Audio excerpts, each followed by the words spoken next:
We are live across two platforms. All right. Eventually, you're gonna have to teach me how to plug this into my TikTok. Welcome back, ladies and gentlemen, to Two Captains, One Pod, episode 24. Good old 24, where lots of us make bad decisions. Oh yeah. Let's see. We have the ending of Voyager here. We're doing seasons 5, 6, and 7. Then episode 25 will be Enterprise seasons 1 and 2. 26, rounding out the first season of Two Captains, One Pod, will be Enterprise seasons 3 and 4. Mm-hmm. And we'll start season 2 at the 2009 Star Trek iteration, the J.J. Abrams universe, otherwise known as the Kelvin timeline. This week's kind of fun. All kinds of I want to give a big shout out to Olivia Hack, who I got to meet this past weekend at Retro Expo. Olivia, this episode is dedicated to you if you are in fact truly listening as you said you would be. I saw the follow click on Spotify. So I'm hoping you're here. But yeah, for those of you that don't know, Olivia Hack, her most notable work is Avatar: The Last Airbender, where she played the character Tai Lee. However, for us in the Star Trek universe, we know her as one of the kids in Picard's Nexus sequence, one of Picard's kids. If you read the novelization of the book, her character was mentioned as Olivia Picard. Yes, it was. So I got to meet her this past weekend. Picked up both an autograph from me and John. And yeah, and then our article this week is also from Slash Film, from Samuel Stone, published January 12th of 2025. The 15 best guest stars on Star Trek ranked. And the characters, Just in case. yeah, 3 of them that I see are The Rock, Dwayne Johnson, Ricardo Montalban, and Kelsey Grammer. Pretty solid guest stars. So, yeah, I mean, you know, I wouldn't notice necessarily, like, some of the guest stars that they have. Like, I did a quick brush through just a minute ago as you were getting ready, and some of the guest stars, I wouldn't necessarily consider them guest stars, but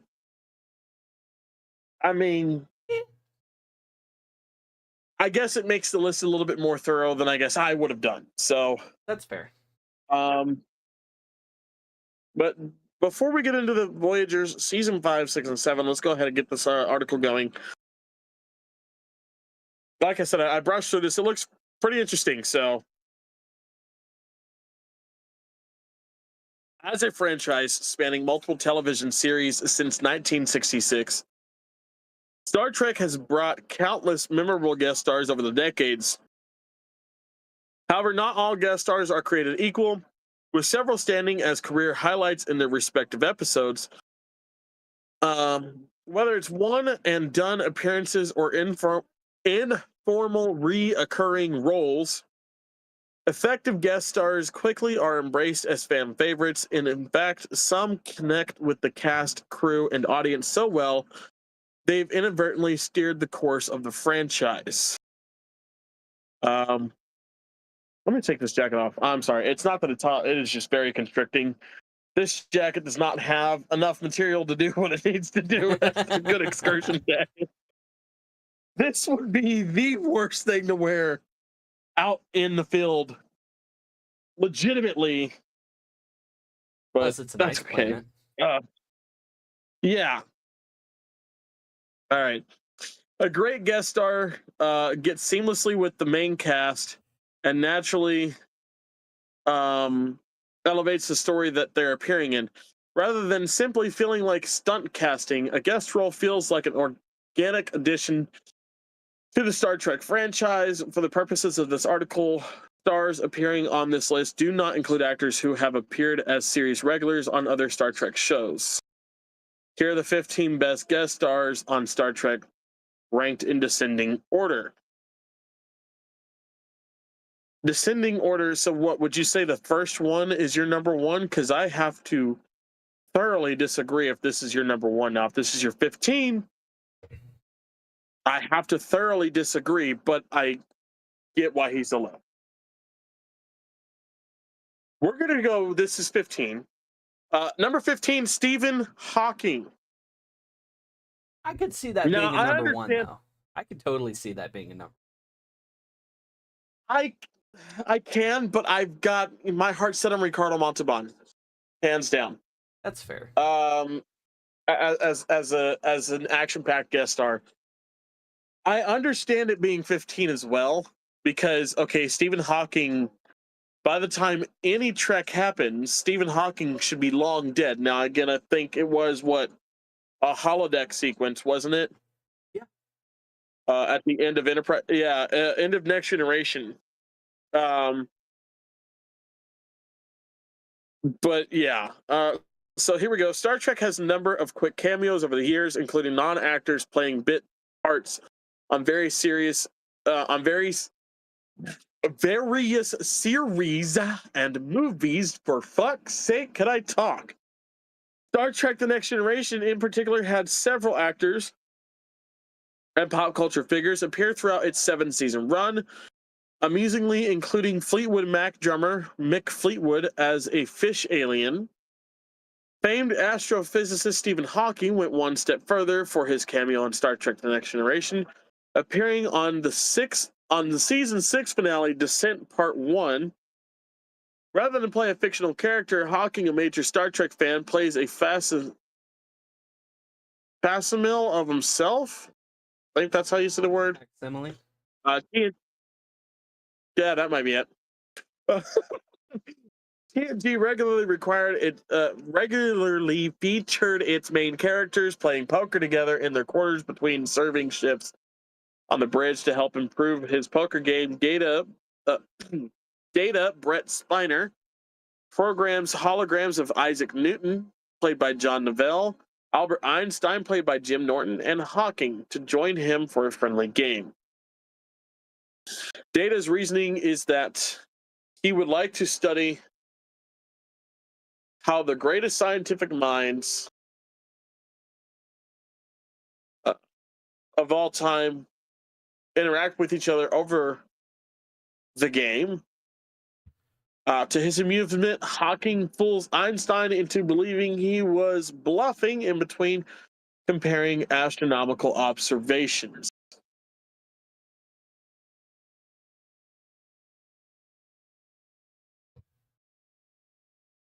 Yeah, see, this is why I don't know if Hawking is 15 or 1. Because where do you put Stacey Abrams? Yeah, and secondly, who is Stacey Abrams? That's who we're dealing with right there. Oh, like a Discovery cameo. It is. Okay. It is in fact. That's why I was confused. I was like, is it like J.J. Abrams' like sister or something? Like, what the fuck? Or his wife? Right. No. I don't know. The Star Trek franchise made its triumphant return to television with the launch of Star Trek Discovery. I don't know if triumphant and discovery should be used in the same sentence together, but that is beyond me, I guess. I'm not the writer, just the reader. In 2017, Discovery restored something that had been missing from Star Trek for some time. Salient social commentary. Explain yourself. Why? Explain yourself, because what are you talking about? Social commentary is nothing but what Star Trek does. So, I mean, unless you're talking about the Abrams universe, which I'll give you that. A kind of. Right. Kind of. I mean, even I up know to that those were Discovery more. season 5, it was kind of there, kind of not. Yeah. But, beside the point, all right, we're just going to move on. Often speaking to contemporary issues throughout the prism of science fiction. This is never more apparent on a series than the surprise guest starring appearance of politician and social activist Stacey Abrams. That's why I don't know her. She's political. That'd do it. What the fuck just happened? No. I do not. My pad just went down, and I don't understand why. It's plugged in. It just like I've got the screen back. We're just trying to get into it. Are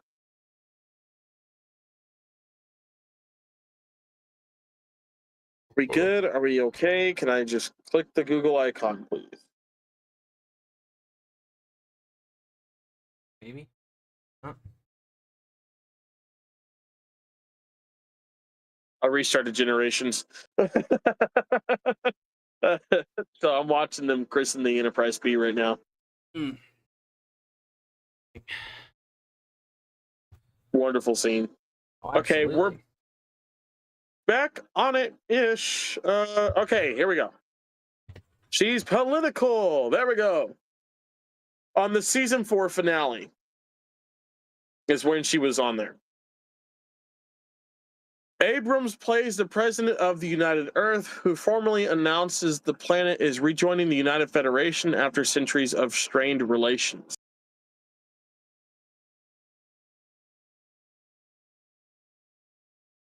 Discovery, who is right before the original series, which is 150 years after the Federation was founded.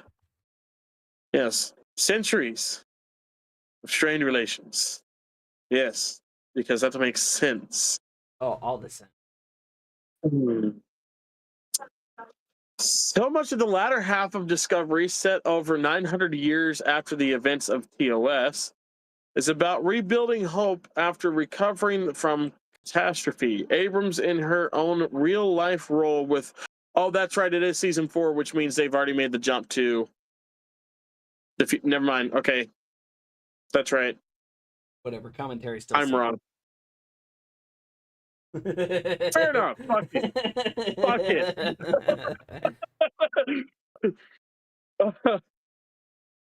It is about rebuilding hope after recovering from catastrophe. Abrams, in her own real-life role with American electoral reform, provides a prominent reminder that there is still much work to do to build a better future. However, just as with her Star Trek character, Abrams points out that this work is meant to be done together as Earth takes its rightful place back in the Federation.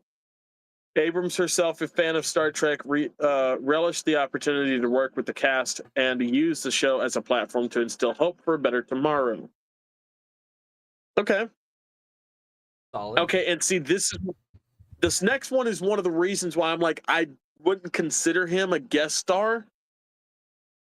Like, I understand, but this is one of the John Colicos or Commander Core from the original series. I wouldn't consider him a guest star, considering typically when the term guest star is used, it's one episode. You get one shot, one episode kind of thing. Or you might get used throughout the episode quite heavily, but it's still one episode. Whereas Commander Core comes on the show quite fucking often. He is... Does he? I thought he was just in the one episode. Other than... Well, he was in one episode of TOS, and he was in one episode of Deep Space Nine. I know he did the Trouble with Tribbles episode. That was Koloth. Was that? Oh, okay. Well, they look very similar in their makeup, so forgive me. It was the 60s. Yeah, that mean, was oh shit. What was that episode?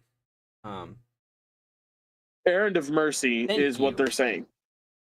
Yeah, Errand of Mercy, and then he was on Deep Space Nine Yeah. with Koloth and Kang. The other two Klingon commanders from the original series. Okay. Well, then, in my confusion for who this was, because, like I said, I thought this was the commander of the vessel from Trouble with Tribbles, in which I'm like, that motherfucker is the Joker to Kirk's Batman. Okay, he's on the series a lot more than one fucking Even episode. Koloth was only in one episode. Well, I guess the actor himself was in 2 episodes, but 2 completely different characters. Yeah, I'm pretty sure. I don't know. In the background lore, I'm yes, watching the series right now. Koloth was the Yeah. Joker to Kirk's Batman. Yeah. Jim Kirk William Shatner has confronted plenty of Klingons in his time captaining the Enterprise, but his very first Klingon opponent, Commander Kor, is among the most memorable, appearing on the Star Trek original series episode Errand of Mercy. Kor leads the Klingon occupation of the peaceful planet of Organia. As Kirk and Spock mount a resistance against Kor and his army, the Klingons escalate their brutality against the Organians. With the Federation and Klingon Empire poised for an all-out war, the Organians reveal their true, all-powerful nature, forming an armistice to Kor's visible disappointment. Kolokos provides TOS with one of its most memorable villains, with Kor meeting every effort made against him in refined viciousness. There is both a palpable animosity and begrudging respect shared between Kirk and Kor, Which, helping establish the Klingons. Yes. I was about to say, side note, while I'm thinking about it, because I have watched this episode rather recently, I understand why the Organians did it, but I'm of a mind like they had no fucking right to interfere. Yeah. And that's If what you ask me. season 2, right? That's in what, season 2 or season 3? I think it's season 2. Yeah. Yeah, because as we're getting further and further into the first season, I'm realizing we didn't really get the Klingons in the first season. Not really. We didn't get anybody, honestly. I mean, because it was what, episode 15 or 16 was the Balance of Terror, Somewhere around there. where they have the Romulans. And then you have everybody else who pops up, all the different little civilizations or whatnot. Yeah. It's a lot of playing like, Peacemaker, or well, yeah, Peacekeeper, I guess. Yeah. Or just like, hey, we're just exploring and we found this shit. So hey, you want to be friends? Yeah. But Hannah was like, we're getting towards the end of the first season, and she goes, "When do we get Chekhov?" I was like, "Not till the second season, baby." Until season 2. She goes, "Oh, this sucks." I was like, "Yeah, I know it sucks, but we'll get him in the second season." She goes, "It's just hard to wait." I was like, "Yeah, what's really hard for me is waiting till the 22nd episode of this season." She goes, "What happens on episode 22 of this season?" I was like, "You'll find out. Just know the episode is called Space Seed and is probably one of the most pivotal episodes of the original series." And once you get to Star Trek 2, you'll figure out why. Yep. So I'm real excited for that one, but helping establish the Klingons as the most consistent enemy on the original series. Nearly 30 years later, Kolokos reprised his role as Kor on Star Trek Deep Space Nine, playing an older, embittered version of the Klingon, appearing on 3 DS9 episodes. Kolokos cemented Kor's place as the franchise's ultimate TOS era Klingon. That's probably what I'm thinking of, is the fact that he was on DS9 quite often. Yeah. Because I remember the name, I remember the face, I know that I've seen it more than once on an episode of Star Trek, and it's DS9, probably not TOS. So I retract my statement with that one, but there is another one that my statement still stands. You were on more than one episode, you technically don't count as a guest star. That one is not this one, however. The next one is Kelsey Grammer.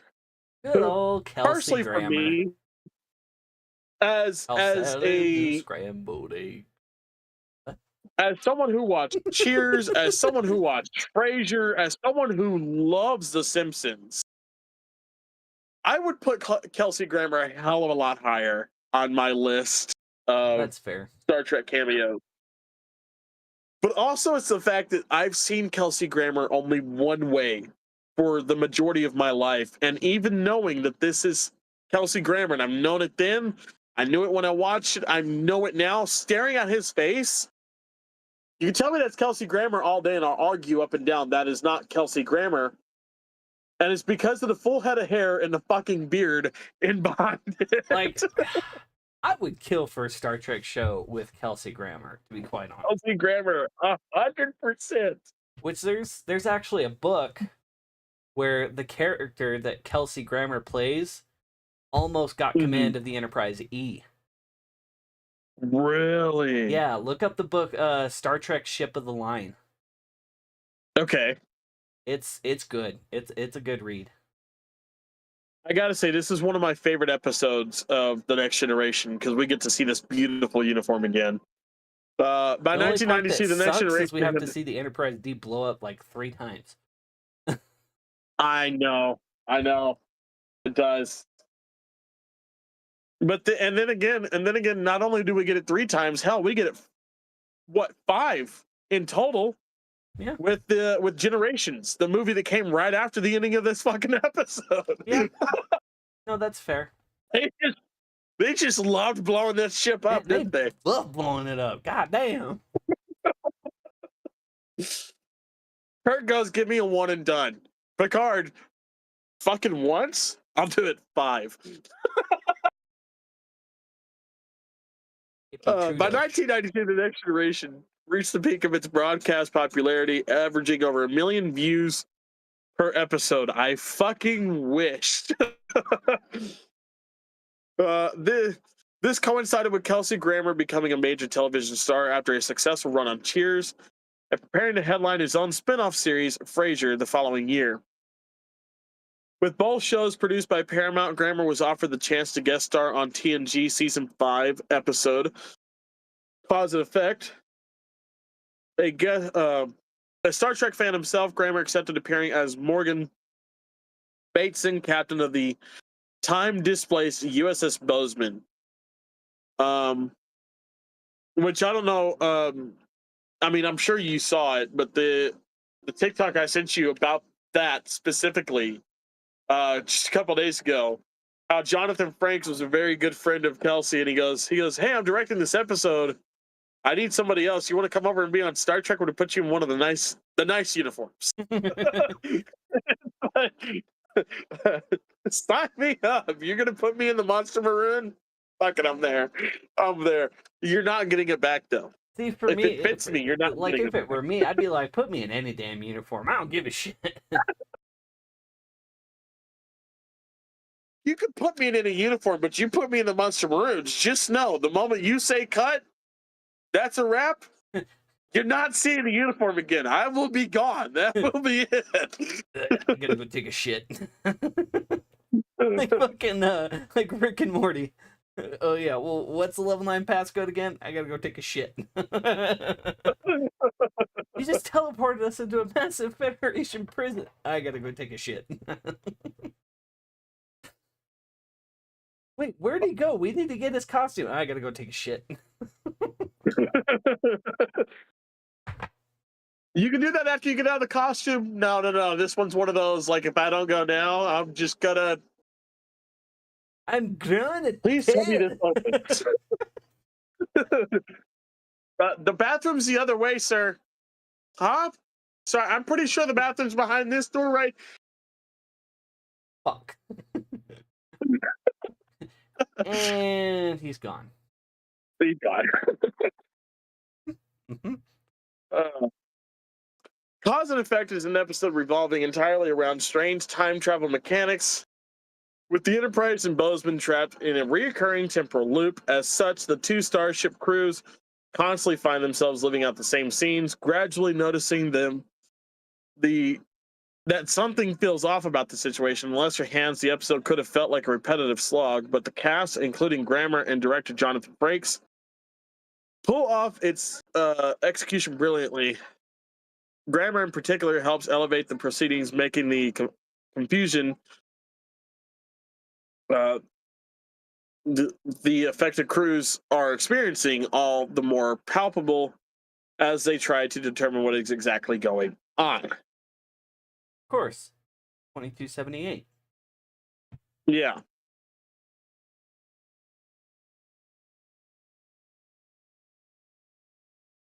Okay. I'm gonna go grab me another drink real quick, but while I do that, did you watch the video I sent you earlier about the lady talking about Maybe? that Star Trek is for collectors and not for kids, and that's what's gonna kill the franchise? Maybe? If you haven't, I sent it to you on TikTok. If you can, give that a watch real quick. I want to know what your thoughts are about it.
Well, I mean, they did a redo of the Playmate series a while back that, yes, you could find at Target and whatnot.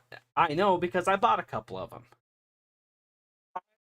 Like I said, I wanted your opinion because I agree, yet I disagree. Like, they've got. With her. Yeah. Like, I get where she's going with it, but at the same time, yeah, I'm not too sure about that. Like, yeah, I agree, yet I disagree because a starship that big, that's just what that company's going to do, right? That's going to be one massive fucking starship. Don't get me wrong. Do I want one? Yeah, Fuck she yeah. mentioned the dimensions. I'm like, that sounds almost like the old filming model where that thing was fucking huge. It's 54 inches. That's well over. That's almost 3 damn feet. Yeah. You know, it's not just that. It's also the fact that, Huge. But the price tag. She mentioned it with the price tag as well. 20 grand is what they're going to be listing that ship for. Which that doesn't. That's not for everybody. That's not for everybody. Fuck. Like if I had 20 grand and I spent it on that shit, you know how dead I'd be? Okay. That is for stupid a lot more rich than 20 people. grand to spend 20 grand on that. Right. That is for the people that just won the lottery or some shit. Like, I'm getting me an Enterprise Ace, bitches. Right. That is for the people that can piss 20 grand. Okay. That's not for us. That is just them showing what they have the money and power and ability to do. Wake up in the morning and piss excellence. For those that wake up in the morning and piss 20 grand away.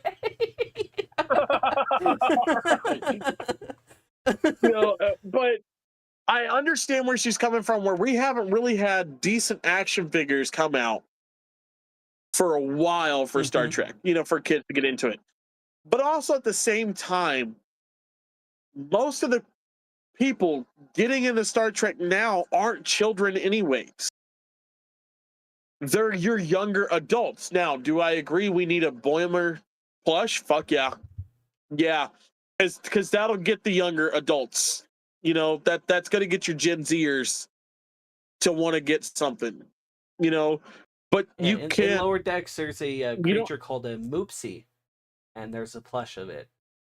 Adorable. Yeah. But there's a reason. You'll get to that point. You'll see it. You'll know what I'm talking about. Yeah. But it's it's very much. I understand her point. I agree, yet I don't agree. I think Right. the yes, you're gonna have people that are gonna buy the starships and collect them, much as I have, much as you have. But I could also see where, okay, my kid's gonna play with this starship that I have because I bought it for my kid, and it makes a little sounds. My kid loves that, so my kid's gonna play with the starship. It just kind of depends on who's buying it. But also the $20,000 Starship Enterprise that's like, over 3 feet, long, almost 2 feet wide, and a foot tall. That's not for just anybody, anyways. That's for like hi, I'm Jonathan Frakes. I used to be on Star Trek, and now I just bought this from you because now I can hang the Enterprise E in my fucking front doorway because I have millions of dollars. Like that's who the fuck it's for. But yeah, the Star Trek is for collectors, not for people that play with figures. Argument. Well, and they do have at least one, if not a couple of kids shows, Star Trek kids shows out there. One of those being Right. Star Trek Prodigy, which was really good, but you can definitely tell it was aimed at kids. It wasn't like they threw in some stuff that like we get it. Like us as older fans who would be watching it with their kids, like, yeah, we get it. And then Star Trek the Animated Series, I feel like was aimed more at kids than it was at us, because it'd be like one of the Saturday morning cartoons or something like that. Oh yeah. They've made stuff for kids, and it may not be some of the toys, but also at the same time, like, if you want to get the toys for your kids, go to the fucking conventions. Go to the conventions, because 9 times out of 10, go to eBay at that point. They're convention people. Right. eBay, Etsy. There are people that make their own shit, but it's going to be 10 times better than what you can get in the store anyways. So, but next up on the list is Sonia Sohn. One of the inciting premises behind Discovery is the idea that Sarek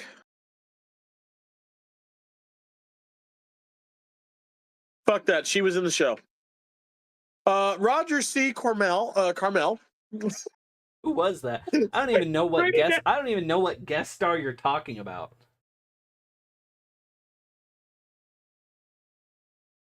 Oh, Burnham's mom. Okay. All they had to do was they were talking about Sarah. And I'm not reading that. Fuck it. I'll skip right to the next one. I don't care. I won't play those games. You get that shit out of my mouth. I won't say it. Roger C. Carmel, Harcourt Fenton Mudd, appears early on in the original series, debuting on the episode Mudd's Women as an interstellar criminal. Carmel reprised his role in the second season episode I, Mudd, giving his character a much more comedic approach. Carmel's final performance as Mudd was on Star Trek the Animated Series, appearing on the first season episode Mudd's Passion. Ever the trickster and con man, Mudd was presented more as a nuisance for Kirk and the Enterprise rather than a genuine threat. Mudd is one of the few reoccurring characters on TOS, with his second appearance actually much more entertaining than his debut, whereas Carmel initially played Mudd like a conniving crook. His return on I, Mudd makes him more of a bumbling buffoon. This portrayal is far better suited to Carmel's acting strengths and makes I, Mudd one of the most outright fun and funniest episodes of the series. Though Rainn Wilson does his best playing Mudd doing on Star Trek Discovery, it never quite reaches the bar originally set by Carmel. And no, that is not one of the guys that I was talking about that like you've appeared more than once. No, that's 3 appearances over 2 shows,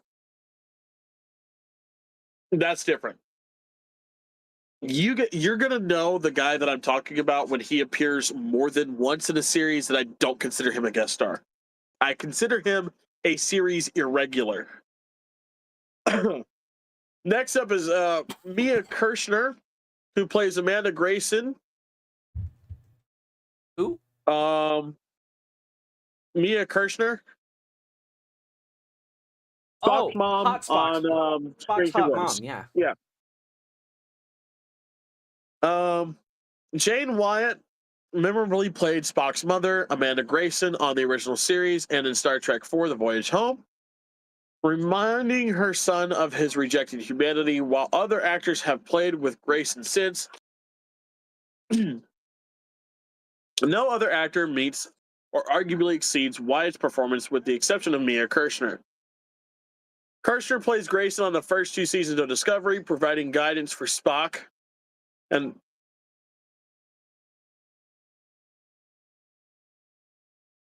they almost had me. Kirshner reprises her role as Grayson on Star Trek Strange New Worlds, helping Spock with an engagement event while concealing that he has temporarily been rendered fully human. Kirshner brings a greater sense of warmth and sympathy to Grayson than any other actor, including Wyatt. Others had played Grayson more distantly, not unlike a Vulcan, despite Grayson embodying Spock's human heritage. Under Kirshner, Grayson is subtly more open and understanding of her children, especially of her child. Especially as Spock faces severe mental instability on Discovery Season 2.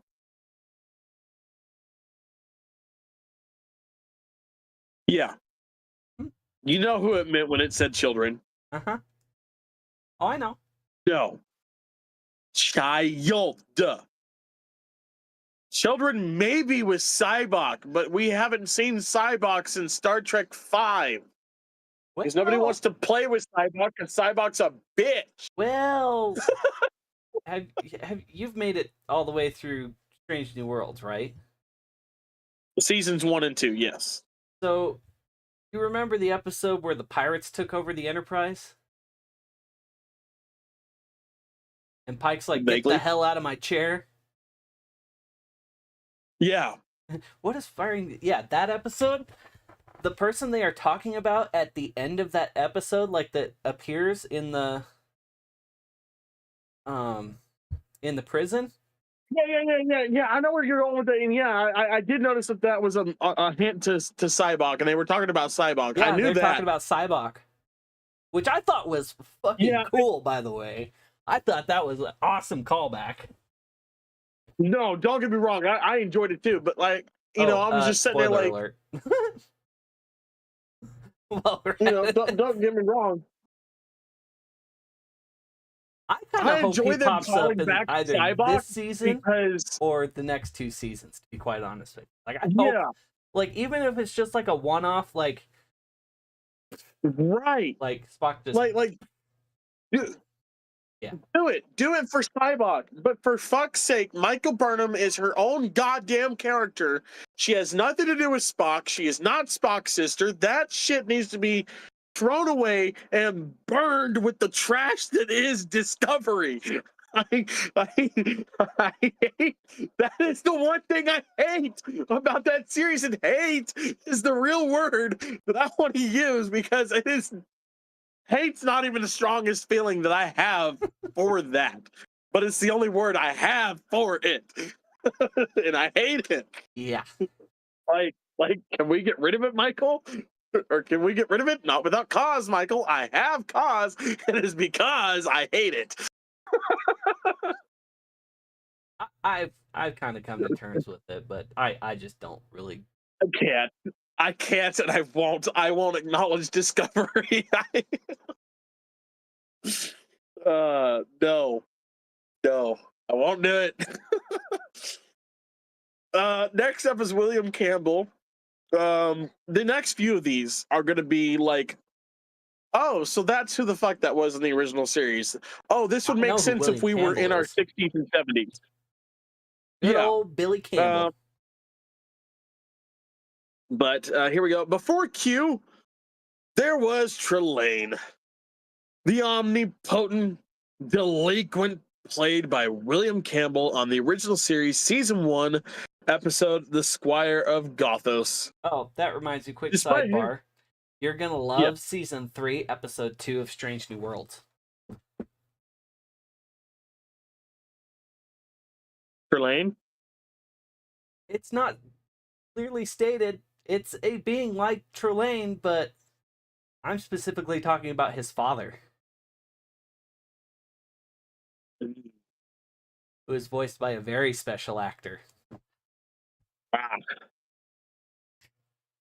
Despite his reality-altering powers, Trelane is presented as an immature figure, infuriated by Kirk's unwillingness to play his dangerous games. Campbell is a much different adversary for Kirk on the fan-favorite episode The Trouble with Tribbles, playing Klingon officer Captain Koloth. My dear Captain Koloth.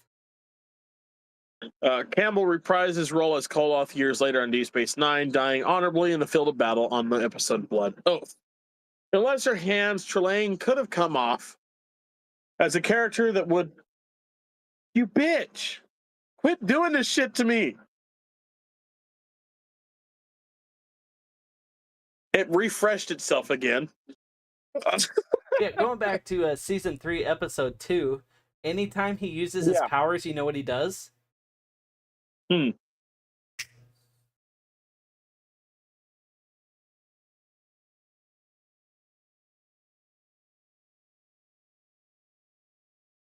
Does John Delancey voice his father?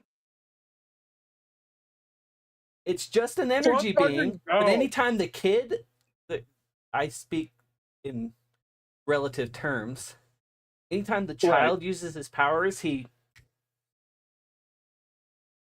And I'm like, oh my god, did we just, like, it's never stated, and it's never cleared up, but, like, I'm like, did they just... Are you... What?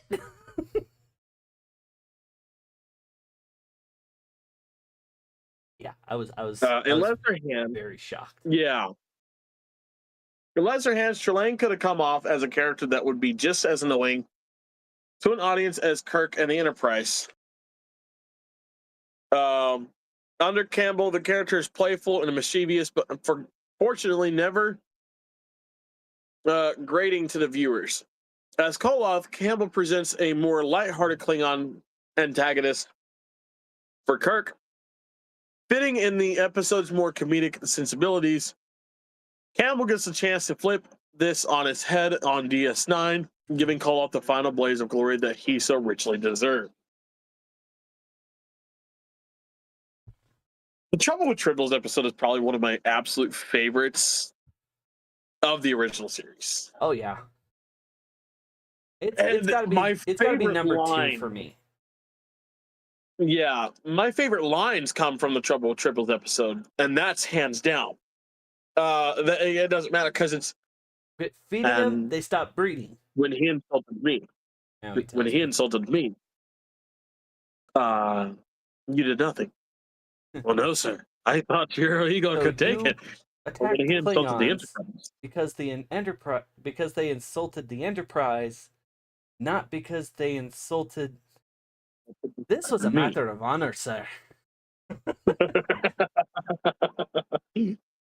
Just that whole sequence, which no, is like, this is a matter of pride. I see. Island. I see. Scotty, you're confined to quarters until notice. Aye, sir. Thank you, sir. This will give me an opportunity to catch up on my technical journals.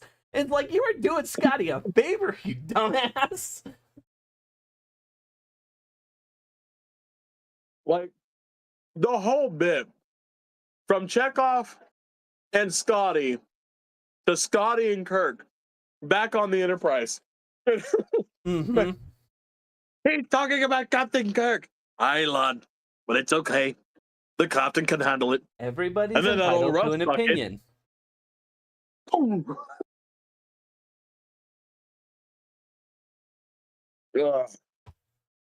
Joan Collins is the next one.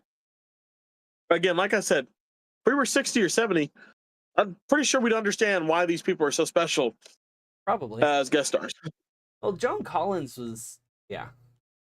She was a pretty big name. But Joan back Collins then. is a name that I've heard plenty of times over the years.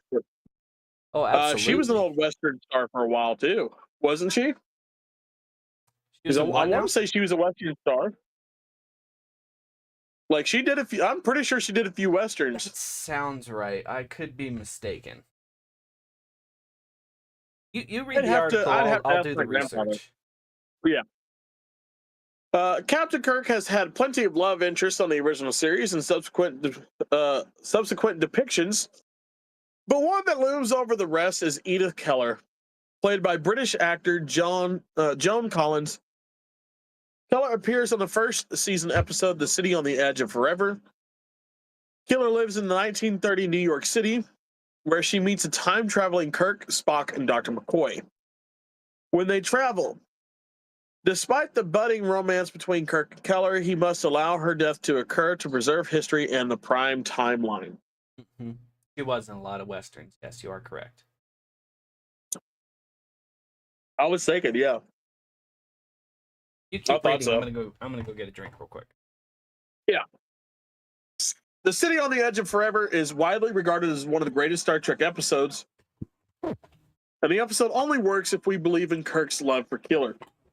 Fortunately, Collins just radiates warmth and grace in her performance, making the audience buy that her character could inadvertently derail the timeline if she was only allowed to survive.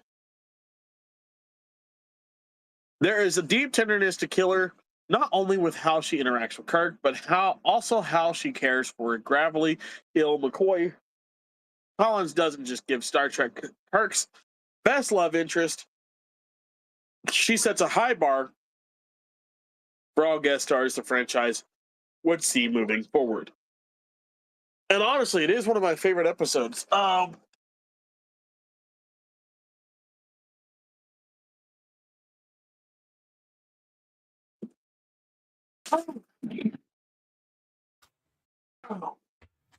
man, we both went off grid a little bit. Yeah, I'm good. I had something metal hit my fucking elbow not my elbow, my fucking ankle as I.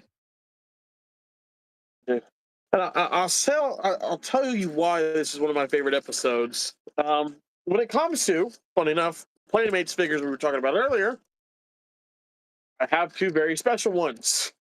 Ooh. They're both from this specific episode. Let me get the little hat here.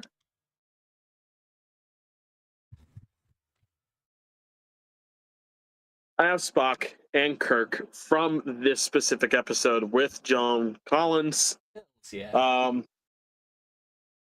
These were the first two guys that I got from the original series. That are in an original series episode, I should say. Because I've had Scotty and I've had McCoy for a while, but it's McCoy from season 1, episode 2, technically, of Encounter at Farpoint. And then it's Scotty from the episode Relics. Right. So, older versions of them, these are the ones that are, original series era. Mm-hmm. So, some of my favorite figures as well. I will say these older figures are not that posable. They're really not. But they're still fun. I think the third one that I got that was original series timeline, and I got this one when I got the runabout. Because why, of all characters, he was sitting in the runabout, I will never fucking know. You're gonna love this.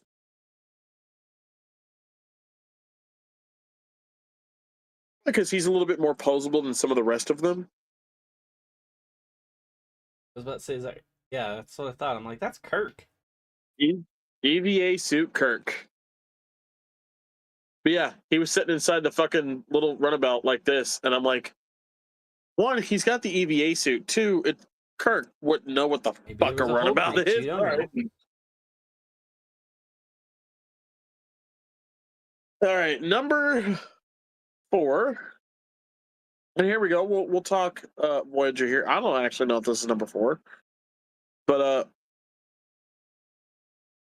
1, 2, 3, 4, 5, 6. Actually, this is number 6, and I would not put him at number 6.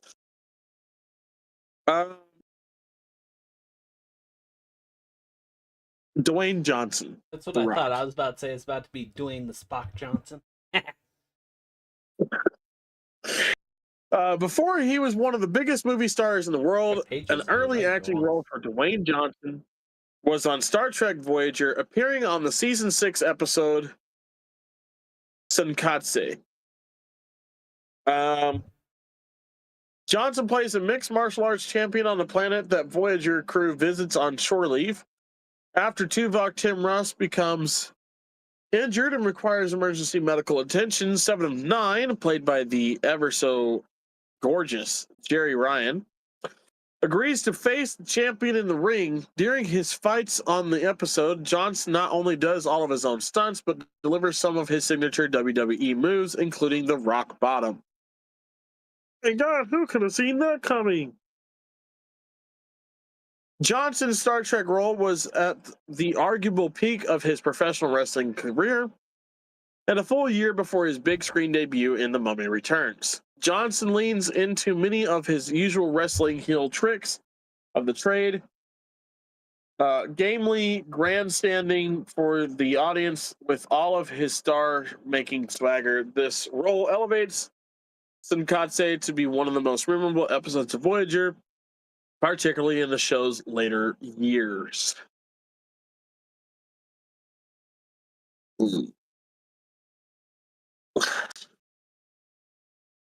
Not a fan. Not a fan of that episode. It was okay. I mean, it wasn't like... I think it wasn't the best ever, but... It felt like a WWE episode rather than it felt like a Star Trek episode, honestly. And typically I actually tend to forget that cameo appearance because, yeah, every time someone reminds me that Dwayne Johnson was in Star Trek, I'm always like, what fucking series was he on again? Yeah, he was on Every Voyager. time. Yeah. And it's like I know now, and I've known before, but you give me 2 weeks and I'll be asking again, what fucking series was he on again? Because I like to block it out of my mind. I'm not the biggest fan of Dwayne Johnson in because he always tends to play himself in roles. And he's got the I can't lose shit in his contract, which slightly pisses me off. Especially when he's taking on roles like a Star Trek alien that's going to fight one of the main cast members. You kind of have to lose. Which I was about to say. I think he did lose. Did he? I would have to go back and watch the episode again, but I'm pretty sure he lost it. Either that or Voyager beamed 7 out of there or something. I don't quite remember. Yeah. But also there's Black Adam, in which he plays arguably one of the worst bad guys in the DC universe, and he's like, I have never I'm going to make him an anti-hero so I can't fucking lose. I kind of stopped watching DC movies after Justice League, actually. Fair enough. So I never saw Wonder Woman 84. I never saw Black Adam. I didn't see the second Shazam movie. I will say, with Black Adam, it was pretty cool because you get a very comic accurate Hawkman and Dr. Fate. Plus seeing Pierce Brosnan fucking 007. I know Pierce Brosnan played Dr. Fate, which I was kind of interested to see, but I've just never seen the movie. I mean, it's worth a once over. It's worth a once over. But next up, this is one of the guys I don't necessarily consider to be a Guest star. I mean, he barely fits in as a guest star to me. That is, of course, the ever amazing, phenomenal Mark Leonard. Oh, okay. Mark Leonard has the rare distinction of not only playing multiple Star Trek characters, I was about but to also say, getting to play a Romulan, a Vulcan, and a Klingon in his time with the franchise. Leonard's association with Star Trek began by playing a cunning Romulan commander in the original series' first season episode Balance of Terror. Leonard's most iconic role came from the following season, playing Spock's father, Sarek, a role he reprised on the animated series, several movies, in The Next Generation. I was about to In say, I'd addition almost to put his him in the television same roles, caliber as Billy Campbell in that particular instance. yeah.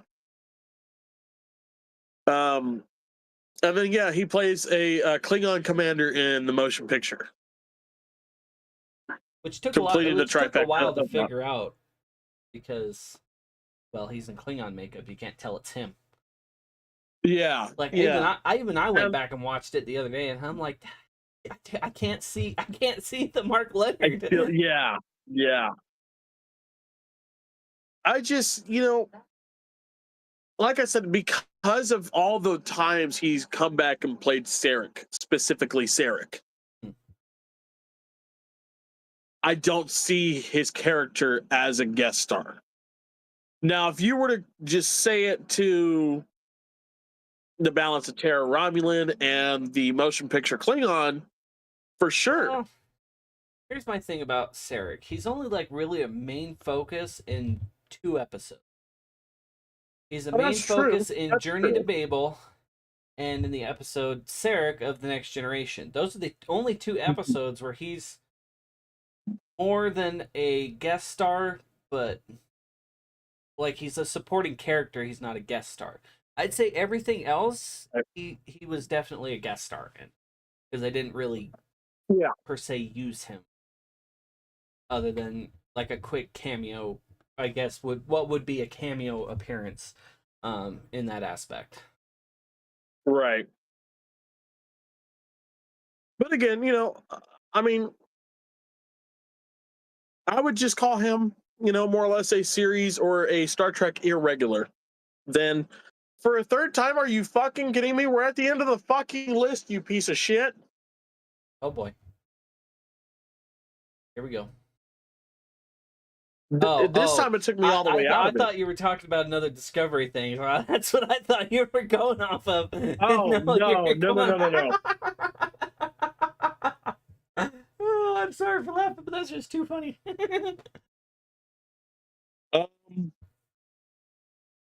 Matter of fact, we don't get another Discovery. Because the next one is David Warner, who I'll put him in the same category I'd put Mark Leonard in.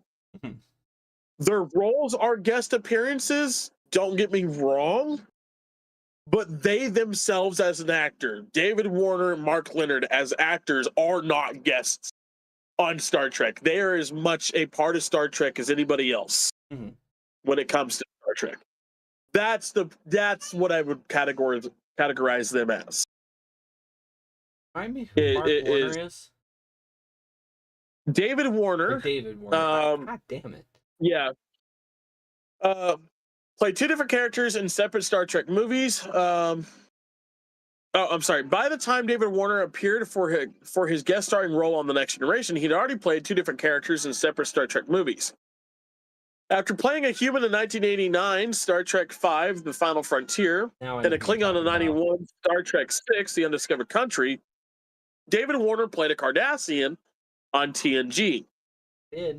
Warner, Gul Madrid, appears on the season 6 2-parter Chain of Command, who captures and tortures Jean-Luc Picard. Madrid tortures Picard, intent on breaking his spirit, nearly succeeding in doing so until Picard's timely release. So, again, David Warner playing the characters that he played, while yes, technically a guest star per each character, him and Mark Leonard, I wouldn't consider guest stars in the I would grand scheme consider of track. David Warner more of a guest star than Mark Leonard to be. Yes, yes, Just because he but it's plays also three just the different fact that characters in 2 different iterations of Star Trek. that and each of his characters are a one-off. The only reason I put him with Mark Leonard is because of the character Gold Madred and his significance to Jean-Luc Picard. Yeah. There are 4 lights. 4 lights. This next one, also from the Next Generation. This is the last one before we get to Mr. Series Irregular. Yeah, why do I have a feeling it's going to be John Delancey? It is John Delancey. Wow, what a surprise. I think I'm going to have a heart attack and die from that surprise. God damn. With the Borg, Alice Krige, Krige, Krige. I don't know.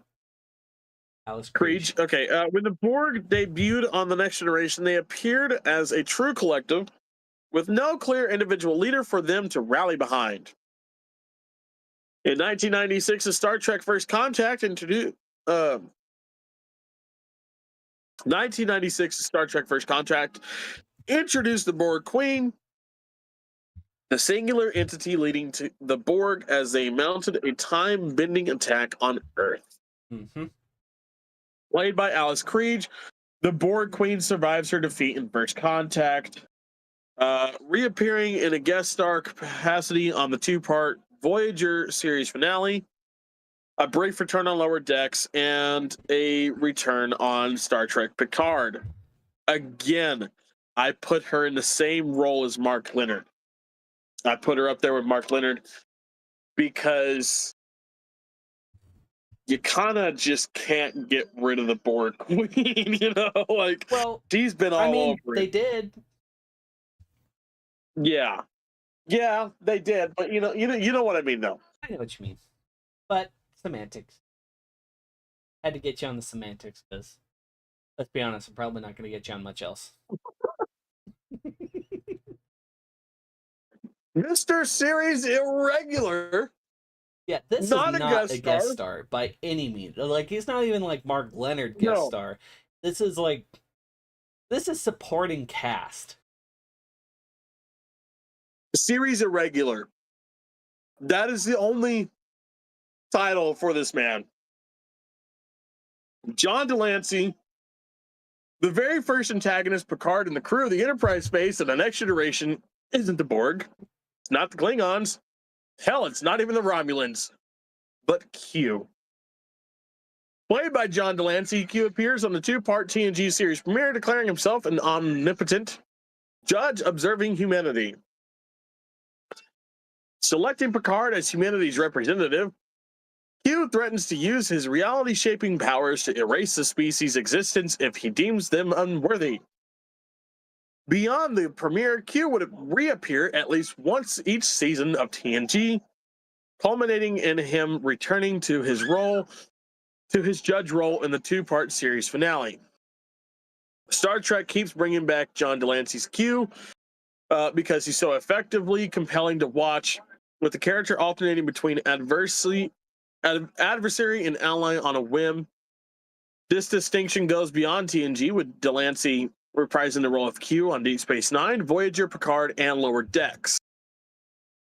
Q's motives and methodology vary in each appearance, sometimes playing as mischievous trickster, and sometimes as a genuine menace. Q's flexibility as a character not only speaks to Delancey's prodigious acting, but also the inherent malleability of Star Trek personified. Yeah, I wouldn't put that. I mean, don't get me wrong. I love Q. I love to read anything about Q. I love to read about John Delancey any given time in an article, but not one titled for guest stars. There are so many other guest stars that I think should have made this list that did not make this list. That could have definitely fit in the place of John Delancey as Q. I would have put maybe an honorable mention with Q, just to satisfy the fans that don't look at it the same way we do, because there's going to be that one guy that's like, what about Q? What about John Delancey's Q? Well, Well, like, he's other not than exactly like a William Campbell, you had the younger Billy Campbell pop in the Next Generation in The Outrageous Okana, the guy who was Mhm. the fucking Rocketeer, and he appeared on Star Trek, which I have no idea if they're related. I'll have to look that up. Um, it would That'd be not. funny. It would it wouldn't surprise me. No, no. But like, you know, you could hit up like Alan Ruck, who appeared as, John Harriman for a split second on a movie. You could have. They are not directly Um, related. okay. Not surprising. Not surprising, to be honest. Surprising, but kind of surprising. Yeah. Like it is, but it isn't. Like, okay. Again, Billy Campbell's such a popular name. Mm-hmm. But fuck, it would have been cool if they were. Right? Especially with But, both of them being on Star Trek. Yeah. But yeah, like when I think guest star, I think of like, this is going to be completely off of Star Trek, but like with the original Dukes of Hazzard show, my cousin Cale Yarbrough was on an episode of Dukes of Hazzard. Mm-hmm. Guest star, driving the number 28. Yeah, I think he was driving the 28 Hardee's car at the time. No, he was not. He was driving the 11. The 28 didn't come for later. He was driving the number 11 car. I think it was either right in the middle or right after his 3 in a row that he had gotten. I remember that episode. But that was that's a guest star to me. Right? That's a guest star to me. Alan Ruck playing John Harriman, that's a guest star to me. But characters Tim like Russ Whoopi Goldberg's dining. I'd say that's a guest role. Right? The kids. Hell, Olivia Hack, who's supposedly following the podcast now. She definitely should have been on the list. Hint, hint. No. Oh, for sure. Sure. We'll put her number 2. Put her number 2. Because number 1, if you thought they were leaving this guy off, you're fucking dead wrong. Number 1, top of the list, Ricardo Montalban. Originally appearing as a one-off villain on the original series, season 1 episode Space Seed, Ricardo Montalban played the formidable Khan Noonien Singh, a genetically enhanced deposit from the late 20th century. Khan and his followers were exiled into deep space before being discovered by the Enterprise centuries later. Kirk is barely able to defeat the revived Khan, marooning him and his people on the remote planet Ceti Alpha 5. Montalban went on to reprise his role as Khan in 1982's Star Trek II: The Wrath of Khan, cementing his villainous dynamic with Kirk and revitalizing the wider franchise. Which, fun fact, they filmed around his Fantasy Island schedule. Yes, they specifically made it to where he could film outside of his Fantasy Island schedule. Yes, because he was like, "Yes, I want to I want to come back and revisit this character." I think that's fucking hilarious though, because Khan and Fantasy Island Ricardo Montalban are two wildly different people. Polar fucking opposite. Welcome to Fantasy Island. He tasks me, and yet I shall have him. On the moon of Nibia around the Antares maelstrom. In case there's any doubt regarding Montalban's esteemed guest star status, his one episode appearance was enough to inspire an entire movie featuring his return. No other actor throughout Star Trek history can stake that claim of being elevated to a primary movie villain after a single guest star role. Thematically, if Star Trek depicts enlightened humanity as a post scarcity utopia, Khan represents the sinister potential that the future can yield. That effectiveness is sealed by Montalban's performance, magnetic whenever he's on screen, and like his character, as physically imposing as he is eloquent and graceful. Just Ooh, I never. Sure. Chekhov. Buried for Yeah. all.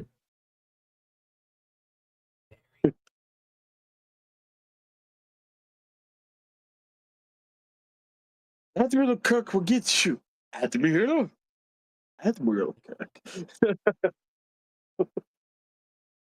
The way he says it is just, I love the accent. I love the accent. I don't think there's anybody that could have played Oh, absolutely not. Khan better. Because as we said, with the 2009 reboot movies and Benedict Cumberbatch, don't get me wrong, I enjoy his Khan. Little bendy dick, come on my Even- back. Even his Khan is so vastly different to Ricardo Montalban. Ricardo Montalban's version of Khan. Jesus Christ. That one threw you off, didn't it?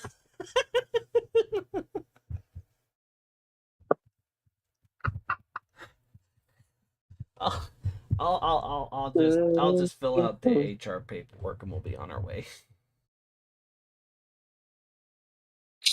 I'm either not drunk enough for this or I'm too sober for this. I can't figure it out. Mm-hmm. But just so you know, that'll be the way that I refer to him from now on. Oh Bendy yeah, Dick, no, come that's on. why I brought it up, because every time he's brought up, I'm like, oh yeah, good old bendy dick, come on my back.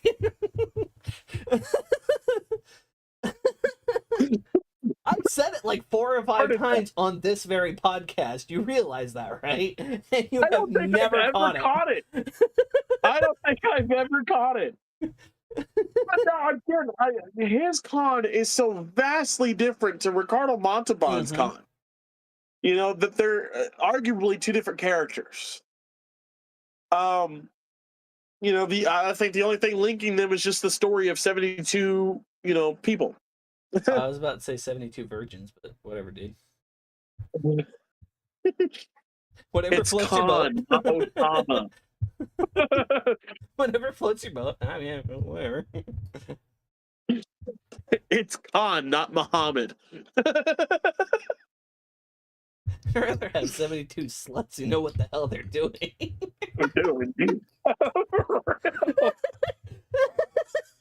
No, I think my Fucking favorite one comes shit. from, what is it, Family Guy. Family Guy, no, it's The Simpsons, where he gets up there and it's a bunch of fucking gaming nerds. Oh, do you want to play D&D with us later? And there is like a couple of guys in Star Trek uniforms too. I want that added.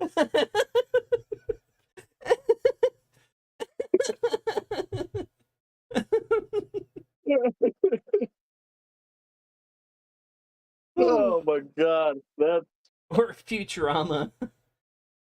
They were executed in a manner most befitting virgins. He's dead, Jim. He's dead, Jim. He's dead. He's dead, Jim. You mean the Dude, I need to the pick vast an article. migration of Star Wars fans? No, that was the Star Wars Trek. I need to pick up an article that's about the Star Trek parodies and stuff like that in other media. There's been a lot. Let's see, this next one, I'm gonna have to save it for a little bit. And I can do that. I can definitely do that. Save this one for a little bit because it's the 21 best Star Trek original series episodes ranked. So Balance of Terror is not at the curious. top of that list, I'm gonna be pissed. You know what? I want to look at it. Let me take a quick look at it. We don't have to get into it. Oh, I'm already pissed. They put Space Seed at number 20. Mm-hmm. Uh, Like I said, Balance of Terror is not like number 1 on that list because that is arguably the best episode of fucking the original series ever. Balance of Terror is number 15. Motherfucker. The Cage makes number 13. Arena makes number 12.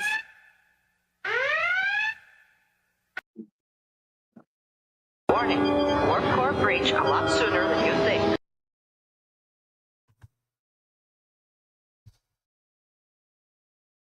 The Naked Time makes number 7. Journey to Babel makes number 5. Okay, that one I would kind of agree with. Mirror. Yeah. The Enemy Within number 4. Mirror Mirror number 3. Amok Time number 2. Which I kind of see Amok Time being there. Okay, yeah, no, that one's a little bit more. The City on the Edge of Forever makes number 1. The City on the Edge of Forever makes number 1. That's got to be somebody's personal opinion that I don't agree with. Let's see. We are going to shout this person out. This is also on Slash Film, ladies and gentlemen. So if you want to come for this person, their name is Maurice Molyneux. Posted October 12, 2022. Molyneux, spell Molyneaux.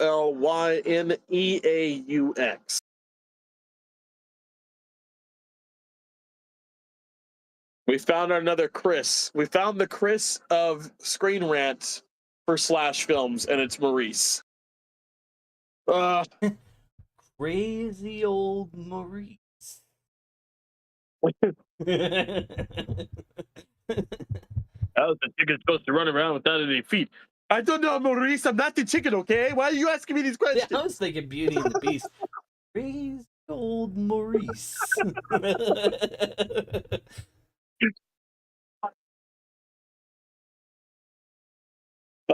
But yeah, we'll get into that in a few weeks when we get it on the other side of all of these series that we're doing. When we can actually, I'll save that for when we start talking about episode by episode and other things that we might go through. So yeah. But okay, I kind of pisses me off. I don't want to read it now, but I'm not going to. You know, like, why are you putting Space Seed so fucking low? But okay. Why are you putting, Voyager season 5 so low? God damn. Right. I mean, at least it made the top 10. No, it didn't. It made 15. That's right. Yeah. Fuck you. It didn't even fucker. make the top 10. I mean, at least Mirror Mirror made it up there. At least Mirror Mirror made it to number 3. Because I would have been pretty yeah. influential, pretty well-rounded. Because when it comes to Mirror Mirror, there is nothing. I mean, you can't put that anywhere else for the simple fact that every Star Trek series since has had a mirror episode. Mm-hmm. Just for shits and giggles. I mean, Discovery even had a mirror episode, didn't they? Kinda. Yeah. Well, kinda. Yes and no. Yeah. They had an episode where they went to the mirror universe and decided to blend in. But that doesn't that's what it was. count. True.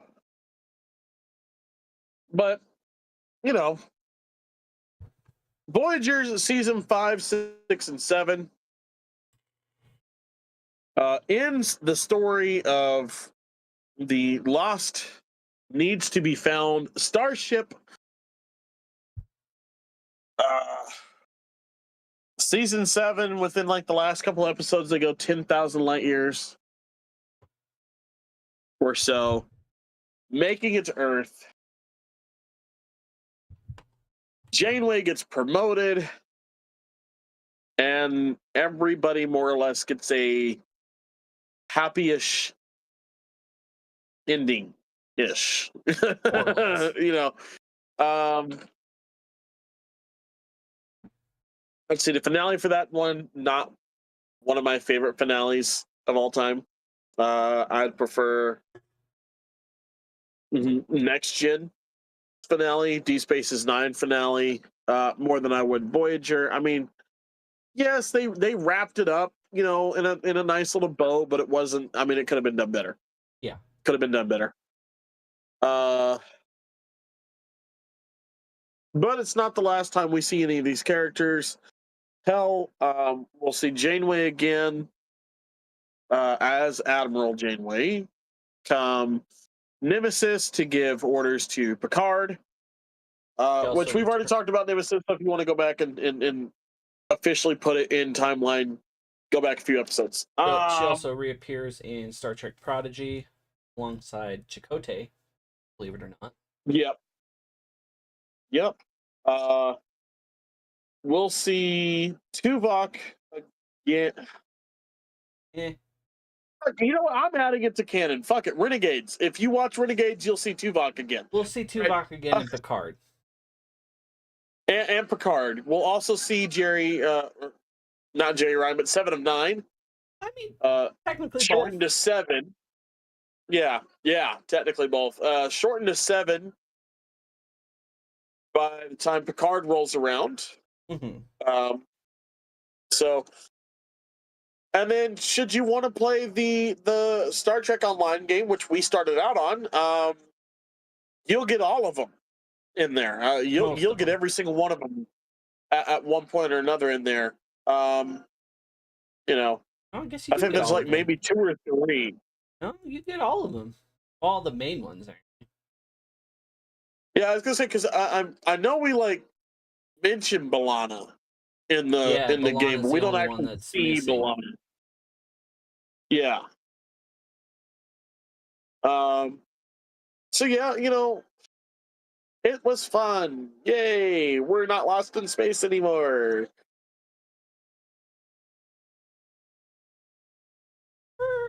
That ending, I'm not gonna lie, the ending for Voyager kind of felt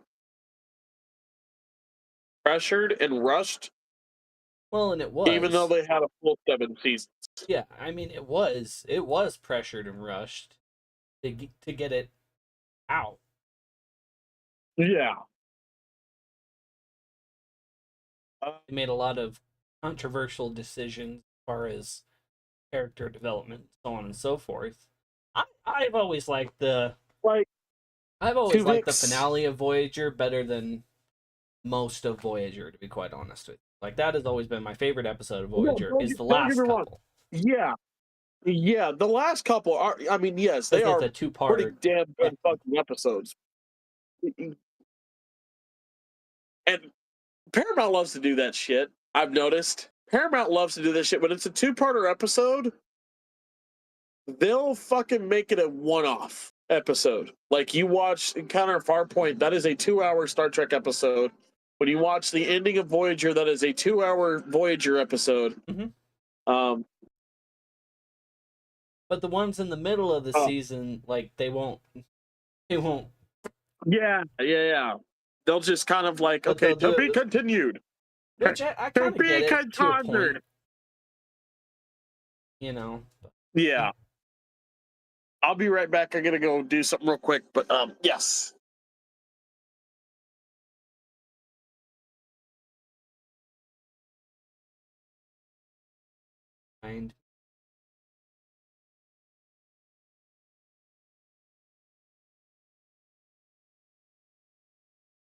Yeah, no, the finale of Voyager has always been my favorite as far as Voyager goes.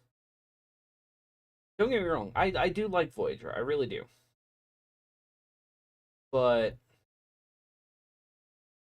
I've always liked the ending Voyager better. Not because it's ending, but I thought it was just one of my favorite episodes.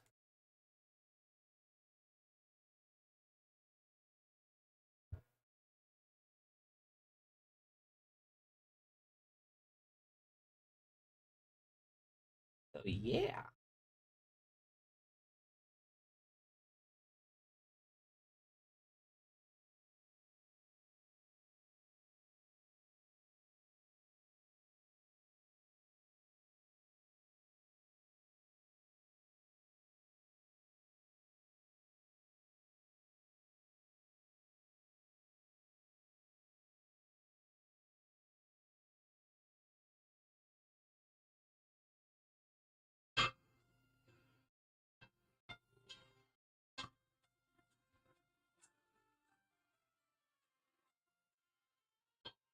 Okay, sorry. Yes, no. The ending of Voyager, probably some of the best episodes. Again, because I mean, you do have weird episodes in there, like Tuvix, for example. Hmm. The episode that The probably sparks the most controversy that Voyager has ever sparked, and it's only come about like, what, 20, 30 years later? yeah, yeah. But I mean, that's just today's day and age. Anyways, they love to. Oh, this happened 20, 30 years ago. Cancel you for it now. We're gonna look at it now. Does it still hold up? Okay, which brings up the question, where do you stand on the Tuvix issue?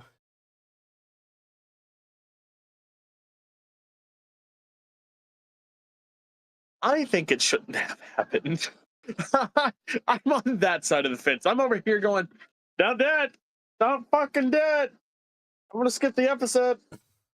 Stop dead. But like, where do you I don't, stand I on don't the know. where do you stand on the ground that like whether or not she should have separated them?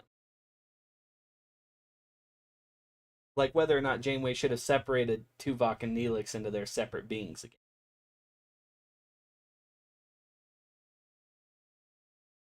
Grounds that she should have. She should have.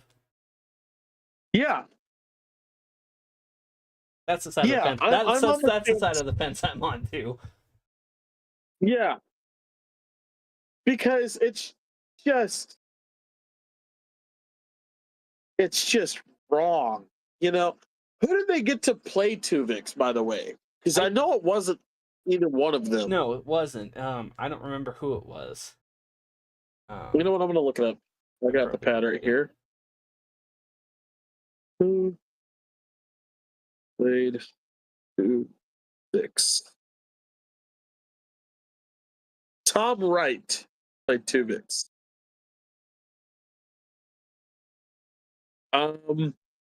Which you might also know him. Mm-hmm. He's been on a lot of stuff. From Pad. Enterprise. Not that you could tell it was him, but Yeah, not that you could tell it was him. I am on the side of the fence where she should have like she made the right decision in the episode. Yeah. I just,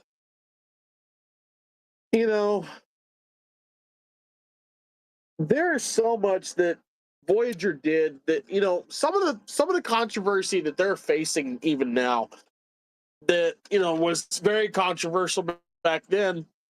I'm for it, just for the simple fact of it was time, much like hell, even the fact that a woman was in command of a starship. Mm-hmm. I mean, sure, it was the 90s. Yeah, that was the first time we'd ever seen yeah, a woman command a starship. Yeah, period. At all. right.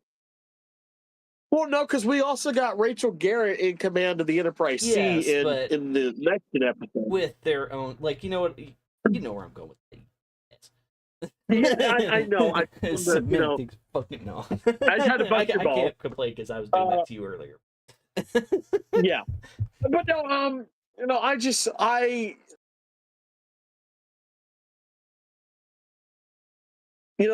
again, it was the 1990s, which doesn't sound like, for you and me, being 90s kids ourselves, doesn't sound like that far away, doesn't sound like that long ago. But even though that it was damn near 30 years ago, even though it was over 30 years ago at this point, it was over 30 years ago because it ended before I was born. Yeah, and even or no, though, like right after I was born, it ended. Yeah, because it ended in 01. Yep, so I was 01 I was 2 when it ended. But even though like I said, all that, the 90s was still very barbaric, I guess. I mean, that's not necessarily the right term, Dated? but compared to what even in 2025, Like we're dated, I still think would be the correct term. Not necessarily barbaric, but definitely dated. dated. Yeah, yeah. I like that one a lot better because it makes me feel better about myself. I'm it's just the fact happier of you're closer to 30 than I am. Not by much, but fuck you too, buddy. but it's when they thought of putting a woman on the bridge of the of a starship as captain, Mhm. well, we had already had like one, at that point in time, 30 years of women on the bridge of the Enterprise in the first place. Okay, women calling the shots, anyways, because Uhura definitely submitted her place. Mhm. Then you get to Counselor Troy and Dr. Crusher, who would constantly tell Picard to shut the fuck up and that he's out of line because he wasn't acting like himself. Mhm. So we've gotten, we're used to it, but now she's in charge. She's You in sure you want to charge. do She's that? kind of a bad bitch. Yeah. I don't think you could have casted better for someone to have done that role. I don't think Catherine anyone Janeway, could the have original handled. #girl boss. I don't think anybody could have handled the hate, the flack that she received Mm-hmm. better than her. I think she was the perfect one for that role. Yeah, I really like Janeway Okay. as a captain. Like, don't get me wrong, like Voyager's not my Oh, favorite yeah. series by any means, but I really like Janeway's style of command. I guess would be the adequate Yeah, term for that. yeah.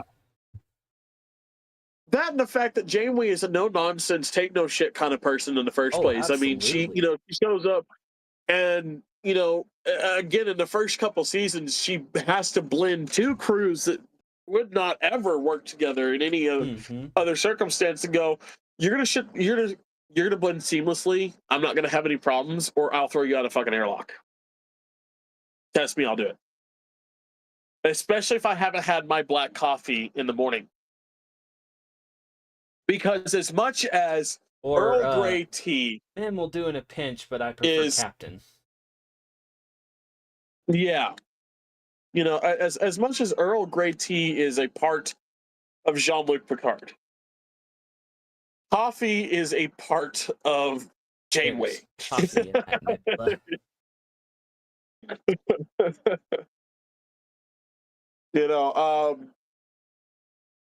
I can't tell you how many, stories I've heard or um, memes that I've seen of, don't ask Janeway until she's had her coffee. Oh, there's Stories millions that of I've them. heard of people bringing her bags of coffee to conventions, bringing Kate Mulgrew bags of coffee to conventions for them to either get signed by Janeway Or just to give her. Give to Janeway. Like, I'll bet you she hasn't had to pay for coffee unless she's going to fucking Starbucks. Like, Yeah, I got to. Yeah, for sure. I mean, if Sir Patrick Stewart would do the same thing at conventions, I can tell you the amount of times we'd see people carrying around boxes of tea Earl Grey to go. it's the only kind of tea I can drink anymore. Like Yeah, it Yeah. is my, like, I don't, like, I'm not a huge fan of coffee. I used to be. Not so much anymore. I decided to switch to tea, and I'm like, well, what kind of tea should I go with? And I saw the box sitting there on the store, like on the store shelf, and I'm like, well, if it's good Well- enough for Picard. I guess that's what we're going with. Like, that fits my, and it's Yeah. not bad tea. Like, it's really not, even just by itself without any additive like sugar or sweetener or anything. It's not bad. It's really not. Yeah. I put a shitload of I sugar in enjoy it me a good because coffee. to me it's just un-American to not put sugar in your fucking tea, but that's beside the point. Yeah, yeah. You know, I enjoy a good coffee, but that's because tea for me is deadly. I'm allergic to tea. So, and I've always That wanted to try. sucks. Don't get me wrong, I've always wanted to try, especially Earl Grey, because you hear it so much in the next generation that it's like Tea, oh great. I want to try it. Yeah, I Yeah. mean, It's like every time he has some, I want to get some too. And I've done that before. When I first watched through with Voyager, a buddy of mine was like, "Oh, you've never seen Voyager?" I was like, "Yeah, no, I've never seen Voyager. I'm about to start it for my first time." He goes, "Drink a cup of coffee every time Janeway drinks a cup of coffee." I can't tell you how wired I was. The first time. What the hell? All I gotta do is just strap me on top of Voyager, and then I'll just fucking run us home. At this point in time, I'm so goddamn fast right now. Fast as fuck, boy. It was a terrible decision. I mean, it'd be a fun drinking game. It'd be a fun drinking game of alcohol, but it's a terrible drinking game for coffee. Very terrible drinking game for coffee. I mean, it's. I would put Terrible it for drinking game coffee. for alcohol because you will be sloshed before you're like even halfway through the first fucking season. That's if you binge it. I mean, look, if you just, if you go episode by episode, you'll be all right. I mean, it's not like I'm telling you to get on the Star Wars Minecraft world and fucking take a shot every time you see the Millennium Falcon like some No, your people wife have told me to here. do that, and I just happen to agree. Look, you shouldn't always listen to your communications officer. I Hey, know I she's the was communications warned. I will officer. say I was duly warned, and I went ahead and did that shit anyway because that's a goddamn Captain Kirk maneuver. I tried to tell him. I tried like hell to If tell him. I don't anything want is the anyone Captain thinking. Kirk maneuver, it is being duly warned and doing that shit anyway. I don't want anyone thinking I didn't warn his ass. I told him. I told my wife, shut the fuck up. Don't tell him that. Don't do that. It's a terrible idea. There's too many of them here. Of course, I was a little tipsy at that point anyway, so I said, in for a penny, in for a fucking pound. Balls to the wall. This motherfucker's like, I'll fucking do it. Yeah. Not even 10 minutes later. Dude, what are you doing? Trying to get up this mountain. There's not even a mountain there. That is the side of one of the worlds. I was 10 minutes after that, where are you at? I don't fucking know. I'm lost. I was gone. I'm at one of the Death Stars. Which one? I don't know. Is it half blown up? I can't tell. What do you mean you can't tell? I'm inside it. And I can't find my way I didn't out. get that till I went to the wrong one. I start heading to the Death Star that's not blown up, considering he can't tell if it's blown up or not. So I go to the one that's not blown lo up. and behold, I'm inside of the damn thing, and I have no idea where the fuck I'm at anyway. Yeah.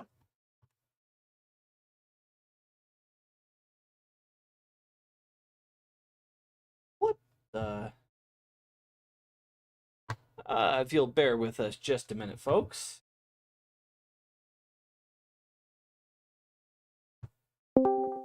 And we're back. Okay. What the fuck was that?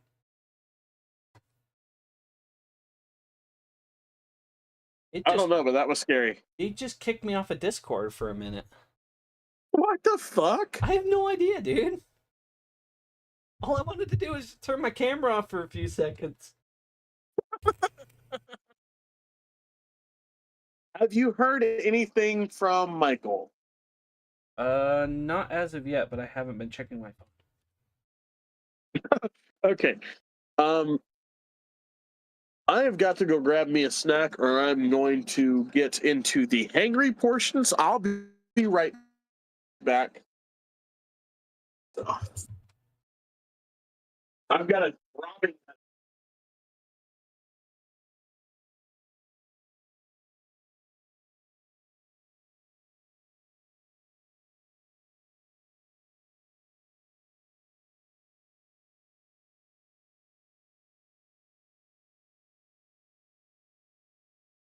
Yeah, so that was interesting.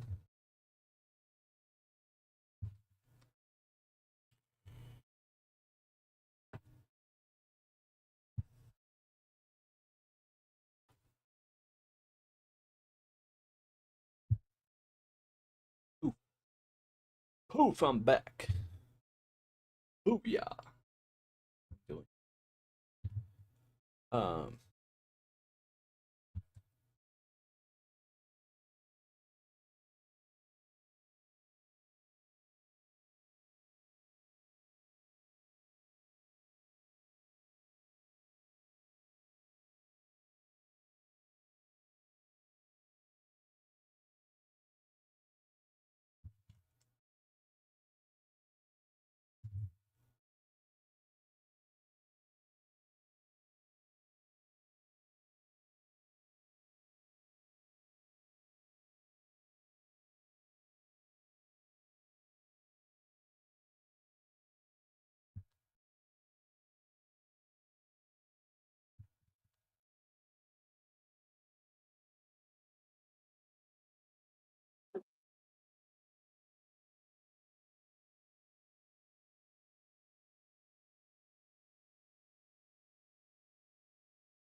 clicking through notifications from like 5 days ago. Interesting.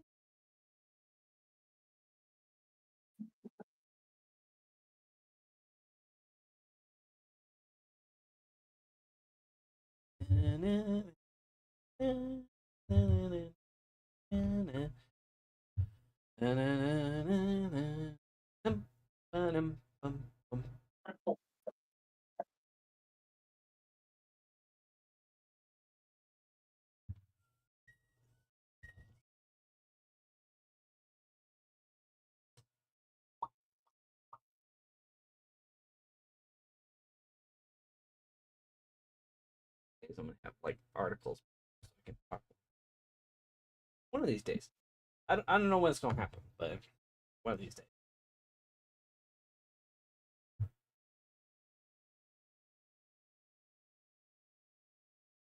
They're not difficult to find. By the way, I'm back. Ooh. I was just search up Star Trek one time on Google, and then you'll just start getting article after article after article. Good point.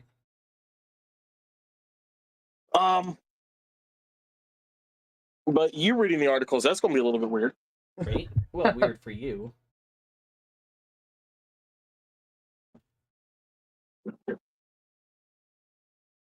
Good point. I don't like it, but good point.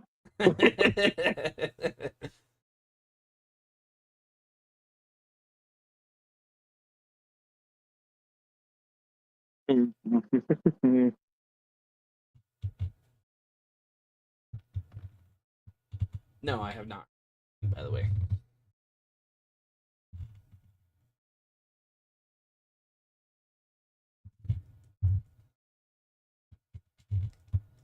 Gotcha. Okay. Need to read.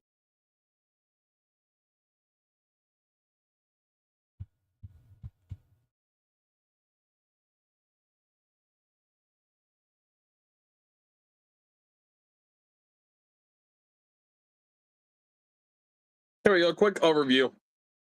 Season 7 of Star Trek Voyager. Star Trek Voyager's 7th and final season, which aired in 2000 to 2001, focused on a crew's continuing journey home and culminates in their return to the Alpha Quadrant. The season features the resolution of several character arcs, including Neelix's departure and the marriage and pregnancy of Torres and Paris. It also includes storylines involving the Borg, Q, and Doctor's holonovel. The season ends with the two-part finale Endgame, which uses time travel to bring Voyager home. Wibbly wobbly, Yes. timey-wimey stuff.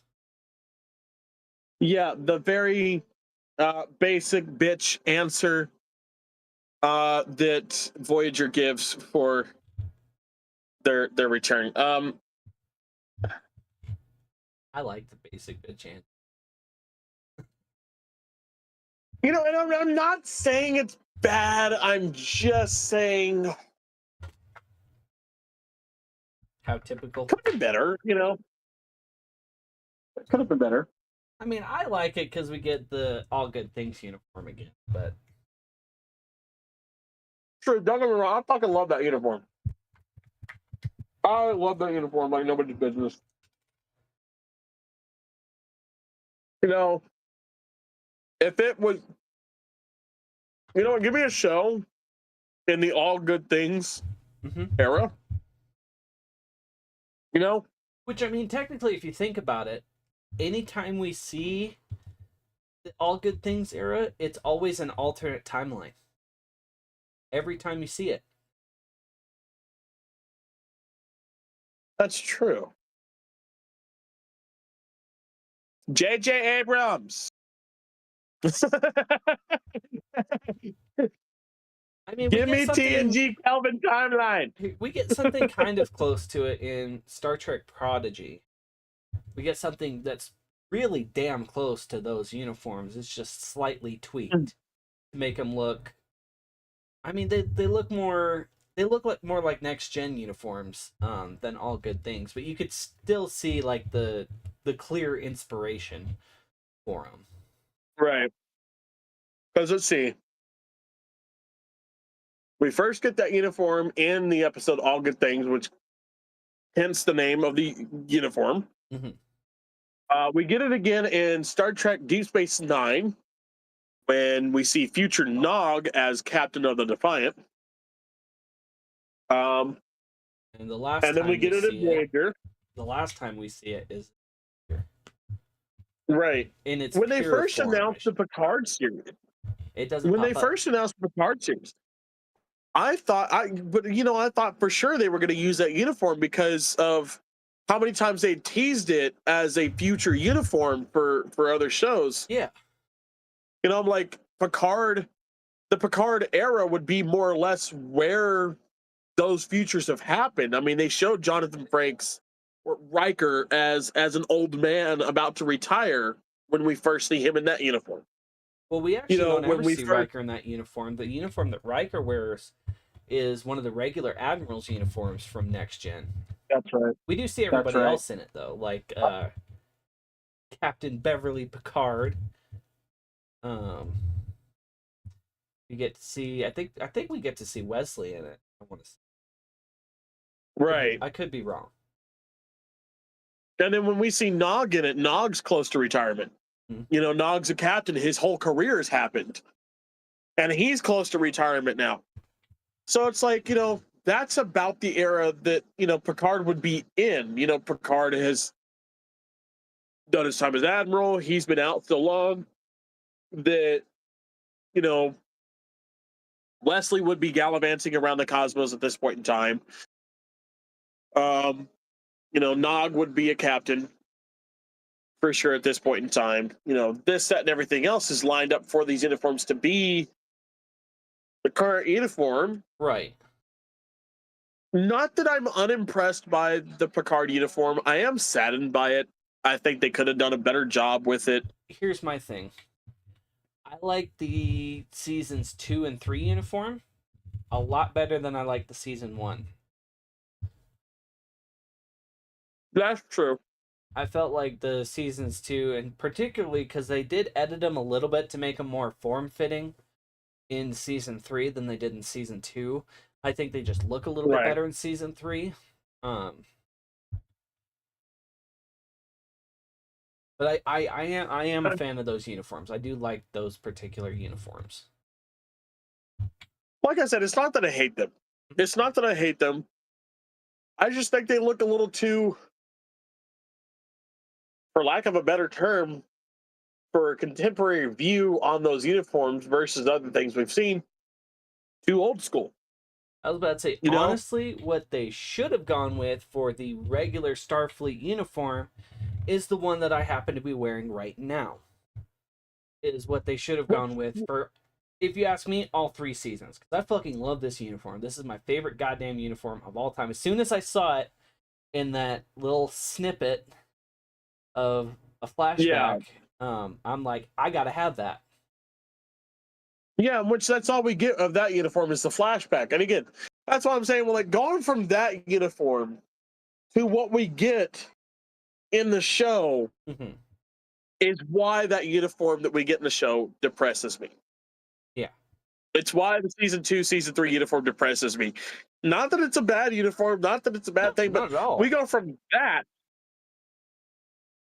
to And I even like how they kind of paid homage to the badge that was used in this little. This is clearly inspired by that particular badge All from Good those thing. episodes. And Yeah. another thing I liked about it was at the very end of season 3, this back part, instead of black, it becomes gold with the silver delta, and the back part becomes gold. Because I'm like, that's what it should have looked like in the first fucking place. First of all, Yeah. like, Yeah.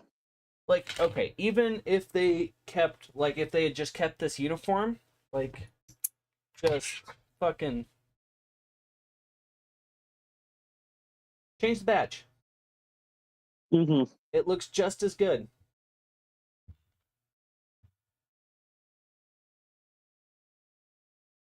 That with the back part being black, that just screams Section 31 to me. Mm-hmm. You know, Section 31, we don't necessarily see them having badges until we get to Discovery. Right. But when we do, it is a black badge. So that the backing of that having been fucking, black instead of gold just makes it seem more Section 31 to me than anything else. Yeah, and I mean, looking at the show itself, it's supposed to be, I guess, darker than one would think, and I think that's why they changed it to gold at the end of Picard season 3 as a return to the more exploratory, hopeful outlook. Because if you look at Starfleet in seasons, well, I guess in season 1 and season 3, because they don't really pop up in season 2 hardly. Starfleet has kind of just taken a back seat as far as galactic affairs and so on and so forth. Mm-hmm. Not to sound too Star Warsy with it, but but they've taken more or less of a back seat in that particular aspect and kind of become complacent, I guess would be the term. I don't know, that sounds right, but it doesn't sound right. Mm-hmm. You at least know what I'm getting at that. And then at season 3, we finally get to see, a better outlook and a return to what Starfleet is supposed to be. Right.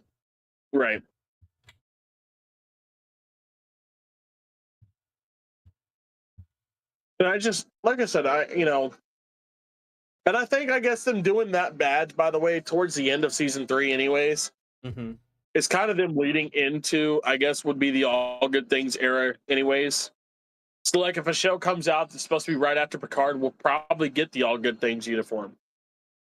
I mean, At least they want to do, they want to call it Star Trek Legacy, oddly enough, with Captain 7 of the Enterprise.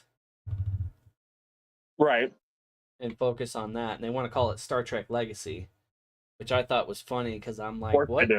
Well, I thought it was funny because I'm a big fan of Star Trek Legacy, the video game, which you can check out on my channel. Yeah. It's a little bit of shameless self-promotion there.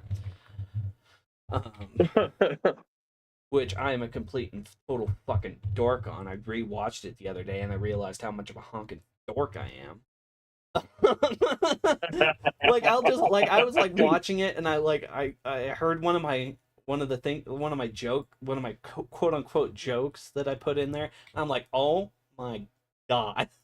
What the hell was I thinking? Like, oh, what the hell? I'm like, I need to clip that at some point. God, who watches this dread shit? Who watches this fucking?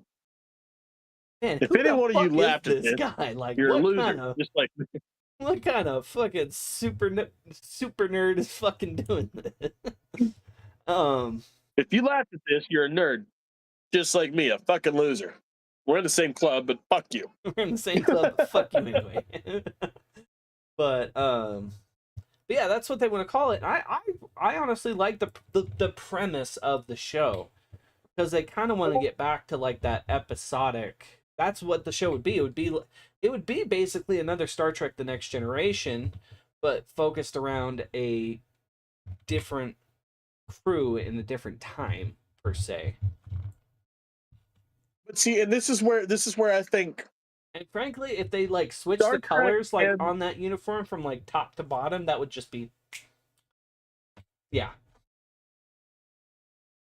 And this is where I'm gonna get either a lot of applause for saying this. I'm gonna, there's gonna be a lot of upvotes. Hold on. I'm gonna get a lot of love for this. Or I'm gonna get a lot of hate for this.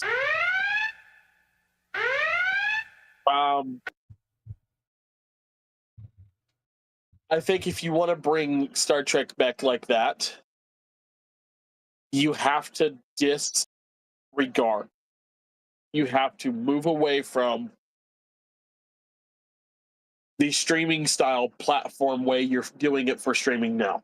Mm-hmm. You have to move back to a more television base, 45 minutes tops an episode. You have 22 to 26 episodes a season, and you push past that 5 seasons. You can't. Sure, it works for the actors. It really works for the actors. Don't get me wrong. I know why it's there, but you're going to have to push past that if you really want it to work. You really want it to come back in a way. Really want to get a new view on it. You're going to have to do something like that. Well, and kind of a counterpoint, kind of playing devil's advocate here. But Strange New Worlds has proved. I feel like Strange New Worlds has proven that formula can work as far as the streaming platform goes, and the streaming format, I guess, would be the word. I agree, but also it feels like each season is more or less kind of rushed, because you're only getting about 10 episodes a season. Well, I feel like it doesn't feel rushed. I feel like it's just not necessarily complete either. Like, there was so much more they could have done, they could have explored, but they just didn't have the ability to do so. Yeah. Because but honestly, like I said, enough about streaming. Like I said, counterpoint, devil's advocate, like Strange New Worlds, I feel like has proven that it can work. Like I said, what I think really pisses me off about it the most is the fact that we're able to explore so much when you have more episodes. And so going to a 5-season cap, that's technically 2.5 seasons. Well, I was about to say 10.5 episodes at about 10 episodes per season. You're only getting maybe what in original Star Trek would be 1 season every 2 seasons. So really, we're only getting like maybe a season and a half out of 2 seasons out of these. 2.5 seasons. Yeah, out of 2.5. 2.5 when they go to 5 seasons is 2.5. In Golden Age Star Trek terms. Right, and you're not able to do a lot in those 2 seasons. Like when reading back some of the articles that I've read, going back and revisiting those articles, especially the one about the Next Generation, when seasons 1 and seasons 2 started, they're so drastically different. And then even more so when you get to season 3, Mhm. that's when the show hit its mark. That's when everything started to make sense. Everything started to fit into place. They knew Right. which direction they were taking the show. They were able to work on character development starting then, making it character episodes. So, in all honesty, I mean, Well, and even with these new shows, like, yeah, season 3 is usually where these shows hit their peak, and they start figuring out the direction they want to go, but they have to do it in so little in time. 10 episodes. Yeah. With, I was about to say, with the new standard being 5 seasons now, they have so little time to do it. And 10 episodes. And another thing that I find annoying about streaming is the fact that when they take their break, Mhm. when you took a break off of a 22 episode season, it was understood. Because, okay, you go in and you film all 22 episodes, and you're probably finishing filming by the time that hits air. By the time the first one hits air, you're finishing up the last of the season over here filming it. Mhm. And then those episodes hit their air, and because it's 22 episodes, one a week, that's 22 weeks out of a 52-week year. Yeah. You're going to take your break while it's on air. And then about the time that it goes back off the air is when you're going to come back and you're going to start filming the next season, should you get one. Mhm. You're going to start filming that, and the break was warranted. We understood the break. Now you have 10 episodes, one a week, 10 weeks out of a 52-week year, and I'm still not going to get one till next fucking year. Mhm. It makes the break does not make any sense anymore. Right. I get it might work better for the actors, with the fast pace of acting now versus what it used to be. It used to be if you're slated for a fucking series, that's it for you until that series goes off the air or your character gets killed off or written off, Right. Well, and like, it was a lot better when we had 3 or 4 Star Trek shows on at a time that would premiere one after the other. So you still had quite a bit of Star Trek in that time while you're waiting for the next season. And right. And see, I'm just talking shows in general, but yeah. No, now that we only have one Star Trek show right now, because Discovery ended, Lower Decks ended, and Picard ended. Strange New Worlds is the only new, and Prodigy ended. So Strange New Worlds is the only thing we're getting right now. The only thing else. Yeah. Until we get Starfleet Academy, and I don't know what else. And that's a big, and even Starfleet Academy is a big if right now because they have the casting and everything else. Like, they have it probably ready to go. I don't know if they'll release it until maybe after the Skydance merger. I don't know. From what I hear, from what I hear, they still want. I think they still want to put it out. Yeah, from my understanding, that's what they're gonna do. But it's just it's just depending on when everything happens, when everything meshes together. Yeah, it depends on what happens and when it happens. But like I said, coming to the new fast-paced world that acting has become, I mean, I understand it. Yes, times change, things change, over time. It's not the fact that it's not the fact that I fear change or that I don't want things to change. I just think that with Star Trek, limiting yourself to 10 episodes a season, you're not doing yourself justice. You're not doing your show justice. I don't think it's going to cement itself as well as some of these others have, Because even Enterprise, they only got 4 seasons. But they still had took 4 full episodes a season. 4 full seasons. They took it to 22 episodes a season. And it took its time to cement, but it cemented, Yeah. And I feel like the only show it has really worked for was Lower Decks. Lower Decks has been the only one that this fast paced, I guess, whatever you called it earlier. Yeah, My yeah. brain's turning to mush.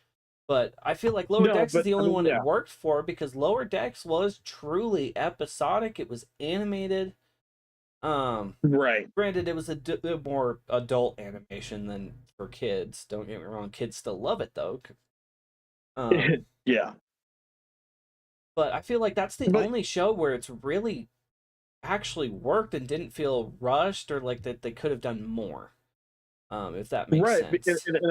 and I think that's because of the way you said it. It's episodic. You know, it's like Family Guy. It's like American Dad, The Well, Simpsons. and Like, that's the reason why I say it you works for know, Strange New Worlds as well, is because Strange New Worlds is like, yes, they have episodes that tie back and they have callbacks, but that's true. for more for whatever the word is I'm searching for all intents and purposes, that's what I Yeah, was yeah. trying to think of. But my brain You're still decided to hearing you. short I gotta circuit get for whatever reason. But for all intents and purposes, it is absolutely episodic.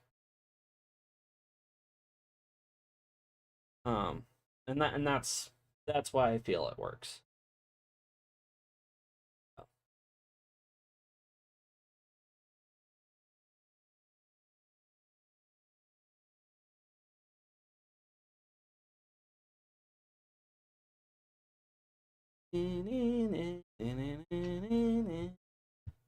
Yeah, with it being, and I think that's another thing that kind of steers me away from it. Like, don't get me wrong. Again, I love Strange New Worlds. It's the fact that you can't have a really good two-parter or three-parter without fucking up the rest of the season. Mm-hmm. You know, if you I were mean, to you're do that, sacrificing a whole episode for your two-parter. If you do it right? like at the end of the season, like Strange New Worlds just did with their two-parter Yeah, that they just did, um, yeah, which is out now, by the way. So if you want to get caught right, up and yeah. finish that story, it's out. I watched it this morning. Yes, I saw that. Matter of fact, when I just turned off Generations again, I saw that it was up there. I was like, "Oh, yay!" But Finally. um, but again, it's the fact of, like, Star Trek has been known to be this.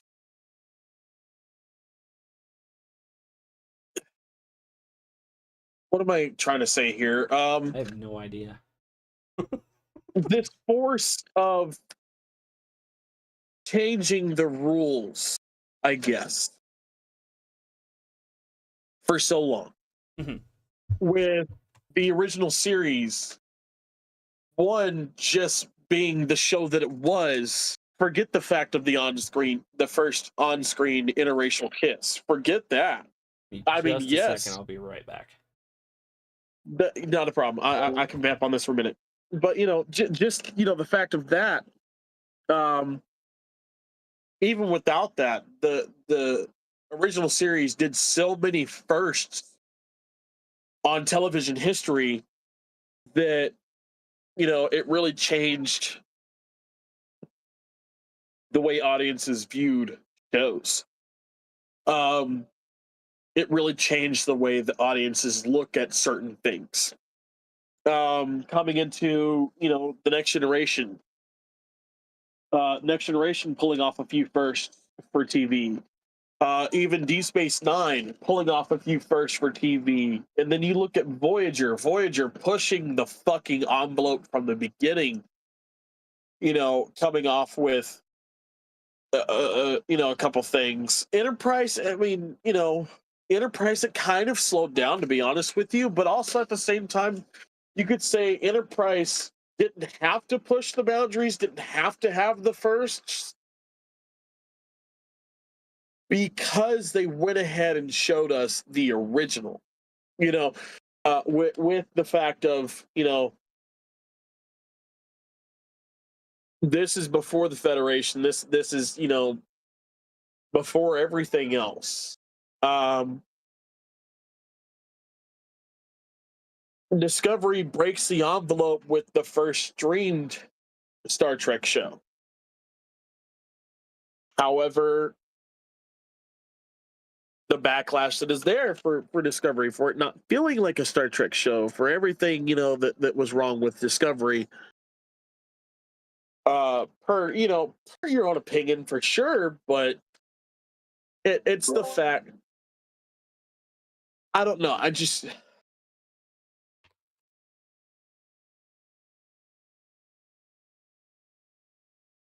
it's very weird for the fact of, I think that there's so much that could be done with Strange New Worlds. You could push the envelope a little bit more. You could um, hit another first. You could, why not be the first streaming show that hits more than 10 episodes? Take me to 12 at least. I like, for fuck's sake, take me to 12. That way you can at that point in time sacrifice more or less an episode for a two-parter. You don't have to be episodic. Mhm. Because when when Deep Space Nine and Voyagers came out, and they switched from a non-episodic style to a you have to pay attention to things on this episode to get things on this episode style. Mhm. I think that really made a turning point for Trek that not a lot of people give credit to those two shows for doing, personally. But that's me as a Deep Space Nine fan, so my biases is there. I'd love to see the same thing with Strange New Worlds, and sure, there are, as you said, there are some of those episodes where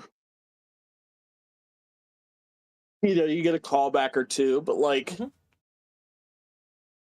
It's the only real callbacks that I can think of are, when La'an goes back in time, Right. or actually gets thrown into the alternate universe, and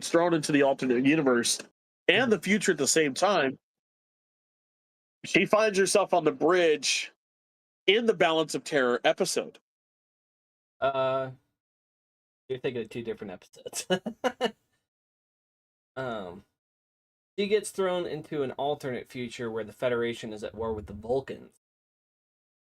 Um, Pike is the one who gets transported to the Balance of Terror. And he gets transported to a future where he's the captain of the Enterprise during the Balance of Terror and not Kirk.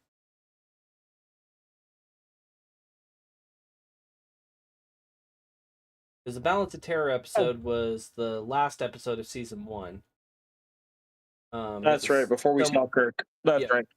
Yep, that was the first appearance of Captain Kirk in Strange New Worlds. Yeah. And then we meet him Yeah, again because he was in flying the the Farragut. Yep. That's right. And then we meet That's him right. He was again flying the Farragut. and in that episode with La'an. Yeah. But anyway, like, it's the callback there to Balance of Terror. It's the callback to Rigel 7 from The Cage. It's the callback to the episode in which we see the Cage for the first time in the original series. Yeah. Before it was released as the episode that it was. It's the callbacks to Discovery, more or less, when he touches the time stone and he sees his future and he knows what's going to happen to him.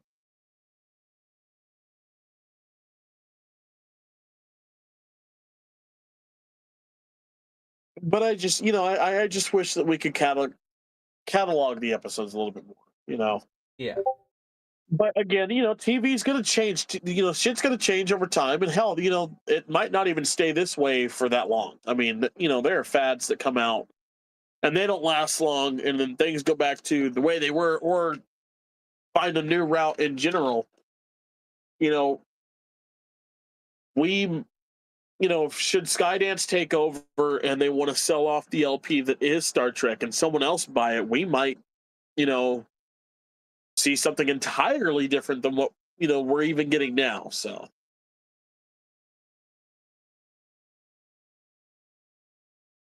but Yeah.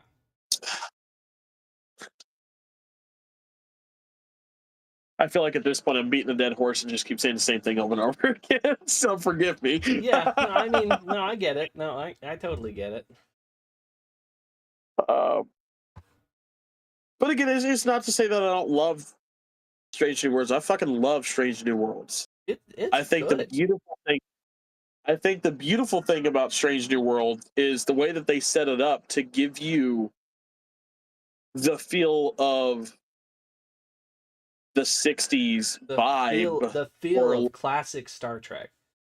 The feel of yes, the original you series. know, because again, it's like, you know, when you watch the original series, it's product of the '60s, always will be a product of the '60s. There's no changing it. It gets very comedic at times, and Strange New Worlds, I think, does that beautifully without, you know, being a product of the '60s. You know, for being a product of 2024, 2023, Mhm. you know, whenever it first came out. Um, Well, let's see. We're on yeah, season 3, so yeah, I'd say 2023. yeah, 23. But yeah, No, you know, 22 because yeah, we're in 25. So yeah, yeah. Yeah, you know, anyway, you know, I love that they do it, and you know, you can see a seamless blend between it and the original series. Like, yes, the updated bridge is kind of going to give you a jar as you go back to the original series to see that bridge, but it's not as jarring as I thought it would be. Mhm. To be fair, you know, because I was ready for this, like, you know, with my wife being autistic, I was totally ready for an autistic meltdown about the difference between the two ships, the way they look, the sounds, you know. But as we've said before, most of the ambient sounds are taken straight from the original series. There's Yeah. not much different. There's not much ambient sounds that aren't pre-recorded for that show. Mhm. Pre-recorded or just recreated. Yeah. Um, there's not much that's not that way. Um, but yeah, I thought in all honesty, it was just going to be this whole thing with her about how different the two shows were. You know, how she can't focus because she's trying to find every little detail that's different. No, she's able to do it seamlessly. Mhm. You know, as we get further into Strange New Worlds, Ethan Peck seems to be getting better and better and better at playing Spock. I think by the time we hit season 5, he'll be just as good as Leonard Nimoy, Well, and as Zachary. what I'm interested to see, because um Star Trek Picard has um made the original Constitution class from the original series of Star Trek, that they both ships are canon. So I am Mhm. really interested to see how the Strange New Worlds Enterprise is going to turn into the Matt Jeffries design that we, Right. and where they're gonna I, leave off. If they're gonna leave off like right before Kirk takes command, or like maybe that'll be like the last part of the last episode of season 5. I don't know. Like I'm yeah. interested to see where it's going to end up going. Right. Because, you know, I was reading on something the other day that they're not going to bring back every character from the original series, which I wouldn't expect them to, anyways. Right. Because to bring back every character to the original series, you might as well just make the original series again. Right. You know, um, I think they said Bones should be showing up soon. We should be getting McCoy. I have an issue with that, I but not just you, me as well. Because one, I don't know who they're going to get to play him, and two, we shouldn't know him right now. We shouldn't know anything about McCoy right now. I mean, if you read the Um, books, I think Kirk knew McCoy a little bit back in the day. yeah, But yeah, Kirk had a uh, very different chief medical officer when he started. Um, right, right, if you watch the second pilot, where no man has gone before.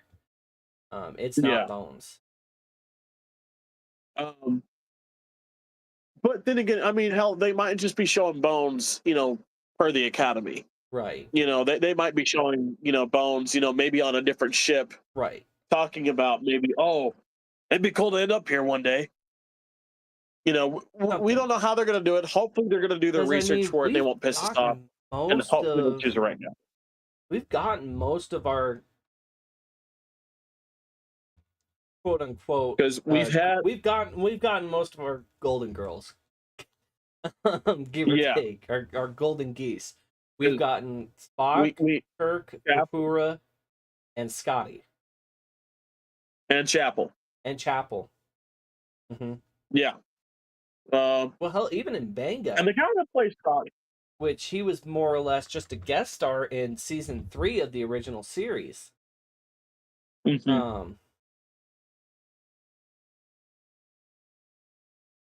But the guy that plays Scotty, I really love him. He's adorable. I honest to God love him. But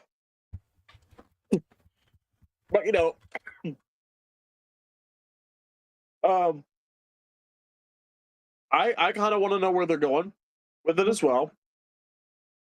They've hinted the accident that's going to happen to To Pike. Pike. But when you watch the original series, it sounds more or less like that accident that happens to Pike happens After his after the tenure, handoff. After his tenure as captain of the Enterprise. Right. And after the handoff to it Kirk. happens after you know. he hands the keys to Kirk, pretty much. Yeah. Yeah. And then Kirk's in the middle of his tenure when it Pike has happens, his accident, and he Pike- doesn't even know about the accident until they go and see him at Starbase 11. Yeah. Because I mean, even in that episode, he was like, yeah, he was the one that gave me the keys to the Enterprise, and so on and so forth. Maybe not exactly Yeah. that, but Yeah. Because like I said, we just watched that episode earlier today, or earlier this week, me and Hannah. Mhm. But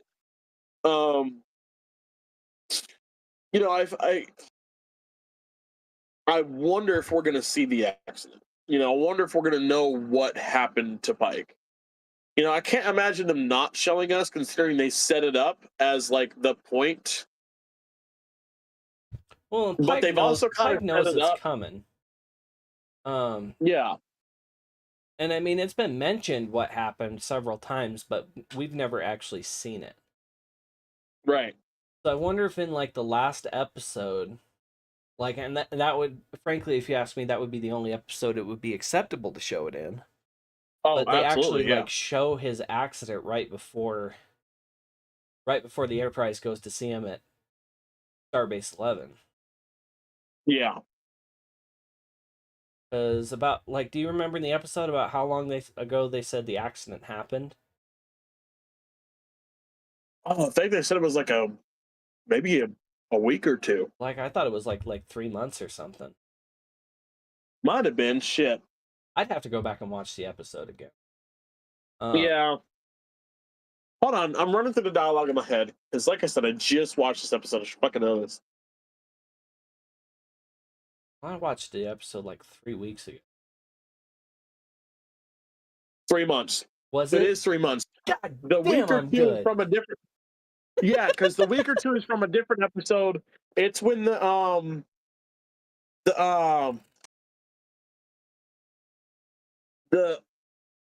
theater group. The theater group. Jim's talking to one of his buddies on another planet and talking about, like, yeah, a week ago or something, this happened. 3 months for Pike. It was 3 months. Yeah. Which So is that a season 1 episode or is that a season 2 episode? it's No, that's a season 1. It's season 1. Because it happens like a couple episodes before Balance of Terror. Yes. Yeah, it happens. Yeah, the menagerie. The menagerie, part 1 Balance and 2. of Terror. No, the menagerie. then the actors one, Conscience of the King, and then Balance of Terror. That's right. That's right. But yeah, and we had just gotten past Balance of Terror and the actors one. The Conscience of the King. Conscience of the King. Yeah. Good episode, actually. The Conscience of the King. I really enjoyed that one. Yeah, and like even having watched that episode, plenty of times before, the twist is still so good. It's still, it's still a damn good twist. That you completely forget it's gonna fucking happen, and then you're like, "Fucking, that's right, fucking bitch, she did it." Bitch. Like, I forgot how much of a bitch you are. And like, I pulled that Leonardo DiCaprio fucking, I pulled that fucking thing. We were watching. Yeah, I fucking, those 3 episodes, or those 4 episodes by technicality, the Menagerie Parts 1 and 2, the Conscience of the King, and the Balance of Terror. Just great episodes. Sure, they're episodic. They're all episodic compared to one another. But those have got to be some of the best episodes out of the entire original series, especially season 1. Mm-hmm. I think, again, the only episode I put higher than those that happens in season 1 is Spacey, but because the only reason I put it up there is because Spacey launches the Wrath of Conan. Right. That's like I said, only my reason favorite episode it still made top 10. Yeah, my favorite episode of Star Trek of all time is Balance of Terror. That is my favorite fucking episode of all time.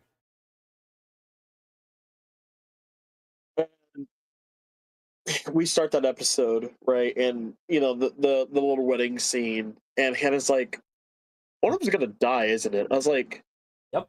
Well, I mean, yeah, but like, I didn't want to ruin it for you. She goes, which one? I bet it's her. I was like, just fucking watch. Will you just watch?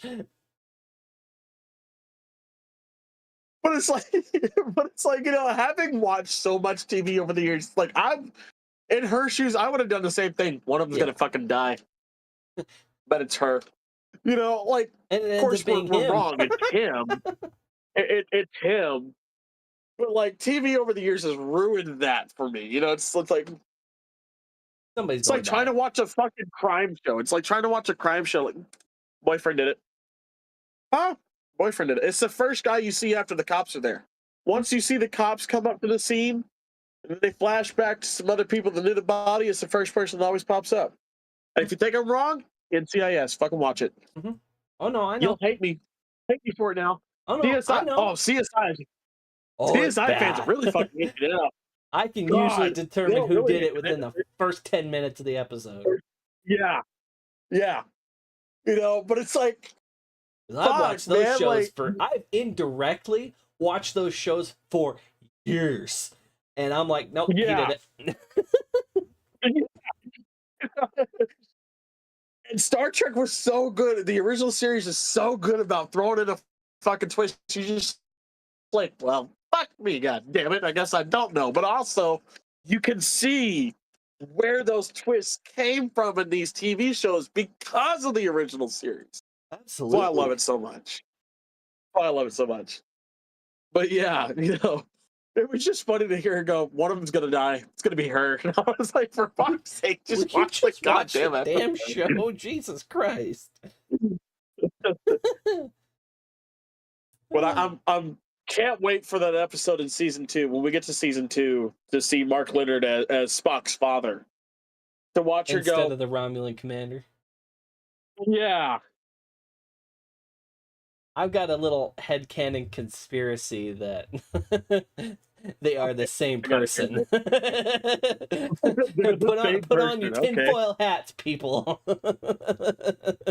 I'm like, what if he something like that. It's more just like oh yeah, they absolutely could be the same person. Wouldn't that be a fucking hell of a twist. Yeah. But I think, I think it's funny how, like, they had already kind of mentioned that Romulans and Vulcans are semi-related for that episode.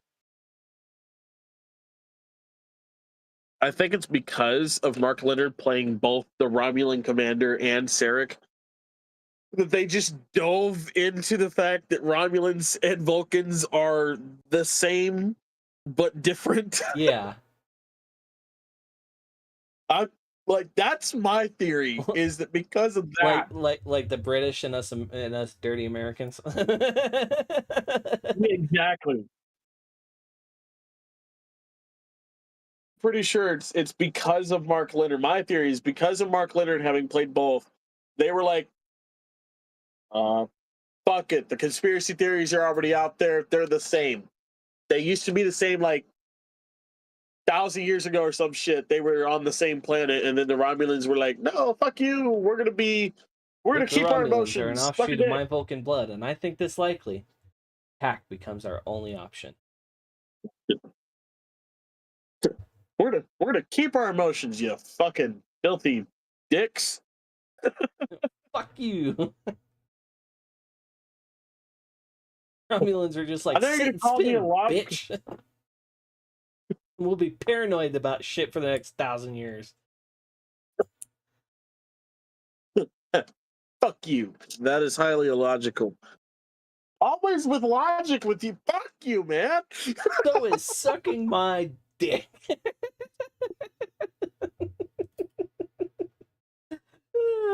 Yeah, I'm not proud of that one.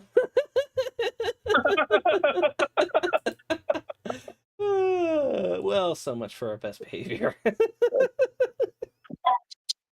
You forgot about that, didn't you? I was about to say the same thing. Well, you know what they say, great minds think alike. Oh, God. Yeah, great minds. I don't think they'll be using those two words anywhere near us. That's a good point. That is absolutely fair. Yeah. Great minds, their ass in their fucking dreams. Nah, man, not even then, dude. I've tried.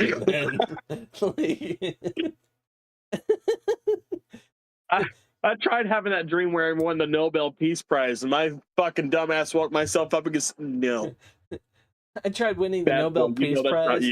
I ended up committing 7 violations of the Geneva Convention.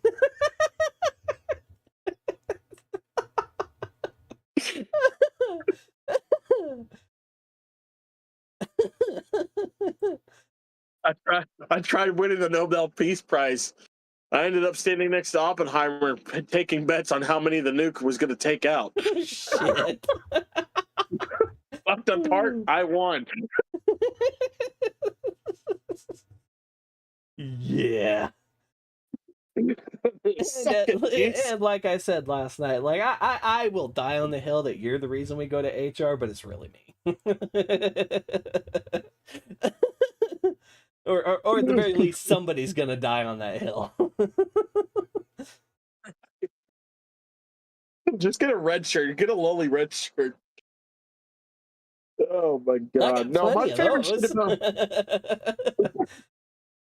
my favorite thing is hearing Hannah. Okay, especially in the original series, I'll hear Hannah go, "Well, why did he die? He's not in a red shirt." I was like, "Do you not do this? Like, look, it's just a funny thing. Plus, give it seasons 2 and 3. Yeah. All you need to know is if you're given a name, there's a 80% chance your ass is grass. Okay." Yeah. There are a couple of times where it didn't happen. Yeah. Like, what was that episode with the not the salt vampire, but the gas, like the cloud vampire thing, the actual vampire thing. Oh, I don't remember the episode, but like they gave Garevik, and he was he was a security red shirt. He got a name, and he lived through the episode. Yeah, the one and only, the god of all red shirts. Goddamn Garevik. son of the It's like, captain of the USS Farragut. Hmm. I think that's But yeah, more or less the reason why he lived rather than anything else. yeah.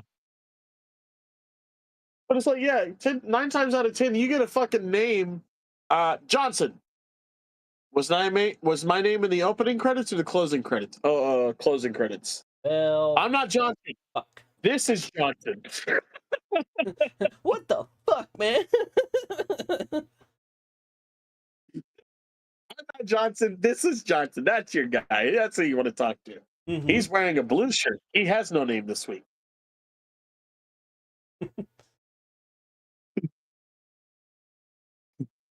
Page 95, Daffy gets blasted. Page 101, Daffy gets blasted. Page 112, Daffy gets blasted again. Again.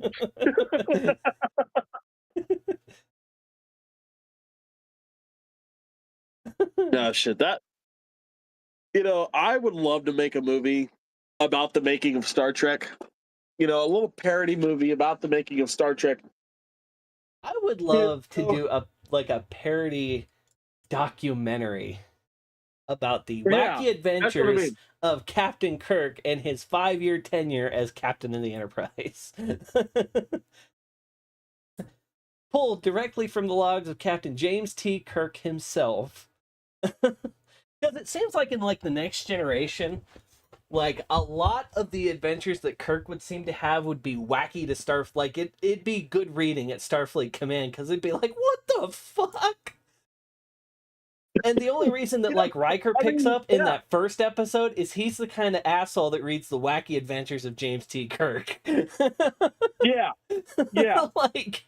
In the episode The Naked Now, the only reason he picks up on it is because he's the asshole that read the wacky adventures of James T. Kirk.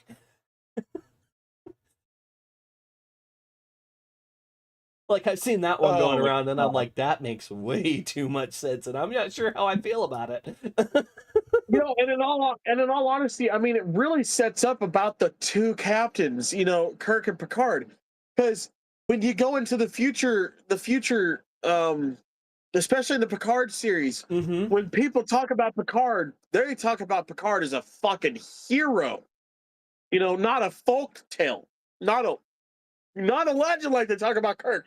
Kirk's a fucking legend. Kirk's a folktale. Why? Because we don't know how much of that shit is true. Exactly. Okay? We don't know how much of that shit we don't know if he was just smoking pot or we don't know if he was smoking pot or if he was smoking crack. Picard, on the other hand, Picard's talked about as a hero, the pinnacle of Starfleet representation, the guy you want your career to be like. And Kirk's the drunk uncle who's passing out at Thanksgiving. Right.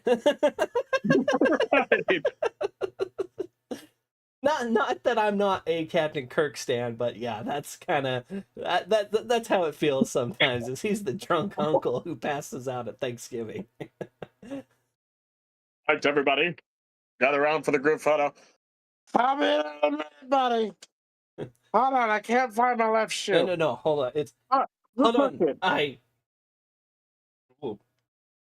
Can't find my bottle. He got it. He's drunk, so that the pauses are even more exaggerated.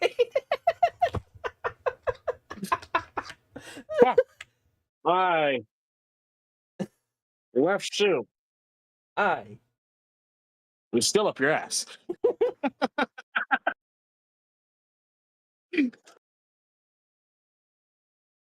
How about you take this turkey and you... I lost my train of thought.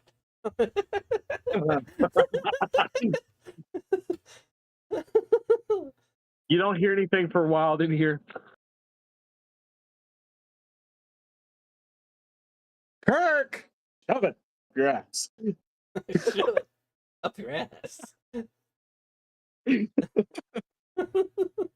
Oh boy. Yeah, no, the drunk uncle fits Kirk a little too well. I don't like that. Yeah.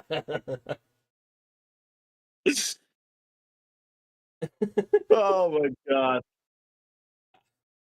Yeah, I come up with really good analogies that piss you the fuck off because of how right they I are. mean, and here's how right the drunk Uncle Finn and Kirk is. Okay, because Spock's your father, who hell and high water cannot stand his fucking brother, but fuck, he'll be there for him. Okay, he loves him to death, but always with his drunk brother comes around his best buddy, fucking McCoy, who will argue with you to high hell, but at the end of the day, you both love the fucker the same. He'll antagonize. He'll egg on the motherfucker with his ego. He'll get his ego going before he can get anything else going. While you're trying to talk fucking sense into his ass. Yeah. And he's got in the fucking middle going, I'm out of beer. Yeah. Yeah. Ain't that the truth?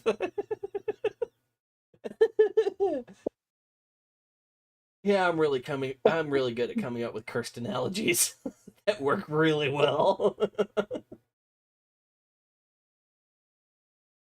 I am the curse man. I need another goddamn beer to deal with this shit. I'll be right back. And going back to the drunk uncle part of the podcast. Sometimes I crack even myself up. Oh boy. I forget how we even got on this tangent, to be quite honest with you. And that's a concern. What were we talking about? Dude, I don't fucking remember. Like, that's what I was like. I was literally like, how did we get on this tangent? Like, what the fuck? Dude, hell, I could fucking go back and re-listen to this shit in a week when it's posted, and I still won't fucking know how we got here. See, I'll be able to figure out how we got there because I'm like, oh, one thing led to another, and yeah, okay. That's typically just how this goes for us. Yeah. I mean, you guys are here. Hell, we've had 9 concurrent viewers today. I've been watching 9 concurrent. I did. Like we're getting about the same numbers we got last night almost. Yeah. Which thank you everybody. Like it's yeah. Thank you guys for being here. Look, I'm not gonna say you're here to have a great time, but you're sure as hell not gonna have a bad time watching us. You're gonna have a time. That's what you're gonna have. You're gonna have a time. We're not gonna tell you you're gonna have a good time or you're gonna have a bad time. But you're gonna have a time.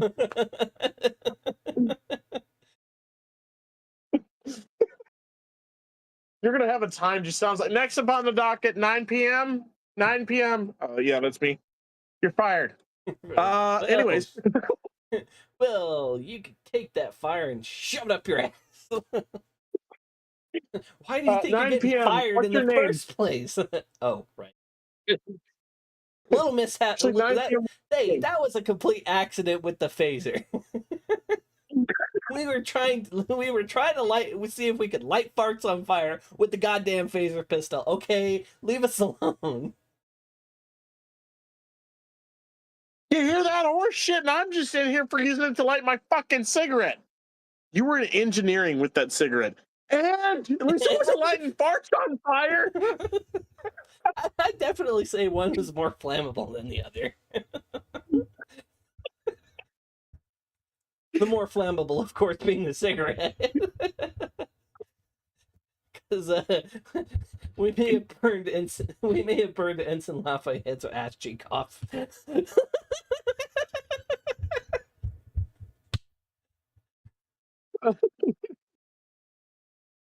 Damn it, man.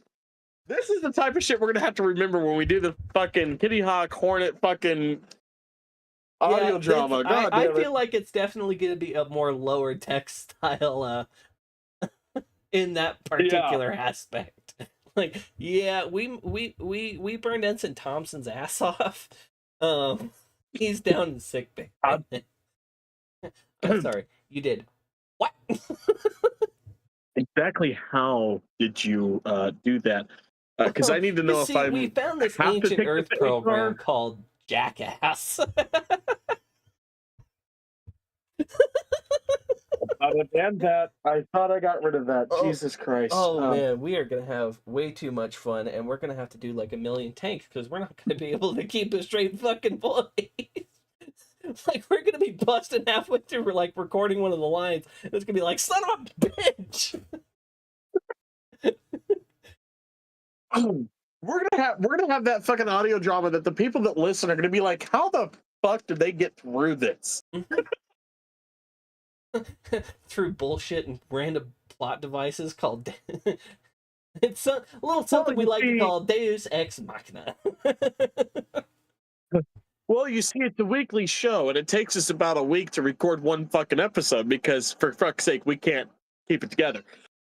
It's a bi-weekly show. It takes us a while to actually record this shit because we end up like not taking it seriously.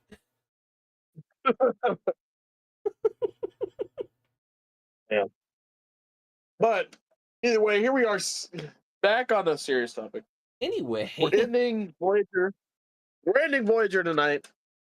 On to Enterprise. On to Enterprise next. Next week. Enterprise season 1 and 2.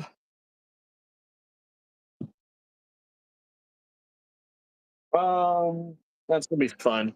Which I have to talk about Scott Bakula. Has one of Bakula my favorite episodes of Archer. Enterprise. There's only one good episode of Enterprise, and it's fucking the last one. I like all of Enterprise. But so as always, guys, some you know, very heated Ferengi rants next week. Oh God, yes, there will be. As always, though, there's for Chris to be pissed off the entire fucking time. And me being over here entire like, time. That was awesome. For the next 2 episodes. And then we see the fucking Borg for some goddamn reason. I know that was awesome. Not a fucking wonder. That's my favorite episode of Enterprise. The Borg? Yeah. Because I like how it ties into First Contact and doesn't actually change anything about them.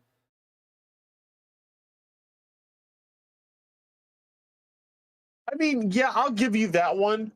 Like it but doesn't. That one, it doesn't change when Q introduces them. It doesn't change. Yeah. And as far as like the actual like they've been encountered, I fully believe that Section 31 would have covered that shit up fucking immediately. Yeah, I mean, at least it's not like the fucking Ferengi episode. Yeah, that one's the one that pissed me off. I feel like it actually it works for Enterprise. It ties back to First Contact actually. Yeah. Which like and that's one of the reasons it's my favorite episode of Enterprise. Yeah. So it's not nearly as bad. We'll save that for next week. Yeah. We'll save that for next week. There's always a place for you guys in Star Trek. You guys know this. I mean, there's always a place for you guys here. Every time. You know, whether you like the content or not. I mean, if you don't like the content, you're wrong. Get a better opinion. If you like it, share it with friends. If you don't like it, share it with your enemies. Yep. We are growing. We're getting bigger. We're getting there. 2 Captains, 1 Pod on Spotify. I think, have you gotten 23 up yet, or not yet? So I'm going to be working on that probably tomorrow, if not this week. Okay, so 22 episodes. There's still quite a bit on Spotify for you guys. 22 episodes worth. There's a lot on Spotify, considering each episode is 3 hours long. You've got quite a bit of content. If not longer. Yeah. So you got us there. 2 Captains, 1 Pod on TikTok as well. You can follow us at Captain Hudson's YouTube page, which if you're already on the YouTube page and you haven't subscribed and you've been watching this whole time, which that leaves at least 3 of you subscribe. Okay. If you're watching this and 'Cause you I haven't know subscribed, too. how dare you? Yeah, I know 2 of the 5 views right now are me and John, but that's just the 2. There's 3 of you right now watching. Subscribe. Hit that subscribe button. Come talk to us. Should you ever need someone to talk to, you can talk to me personally at the guy that cosplays over on TikTok and Instagram. I'm more than welcome to answer, you know, talk to you guys, answer any questions you may have. Hell, even get to know you enough to put you on the podcast should you want to talk about Star Trek with us. And should you need a little bit more help, the normal dial 988 should you ever need them. They're a mental crisis health hotline. Fuck, I just butchered the hell out of that, but they help with mental health. They're there for you 24/7. There is no time limit for them. There is no end of day for them. So call them if you need them. With that, Captain Yarborough is signing out. And so is Captain Hudson, because he's had enough of this shit for one. Just kidding. I love you, buddy. And if you haven't seen the new Superman movie, go see it now in Go theaters. see This it. is an unpaid advertisement. If you haven't seen it, what are you doing? Yeah, But do better. until Realize. then, we are out.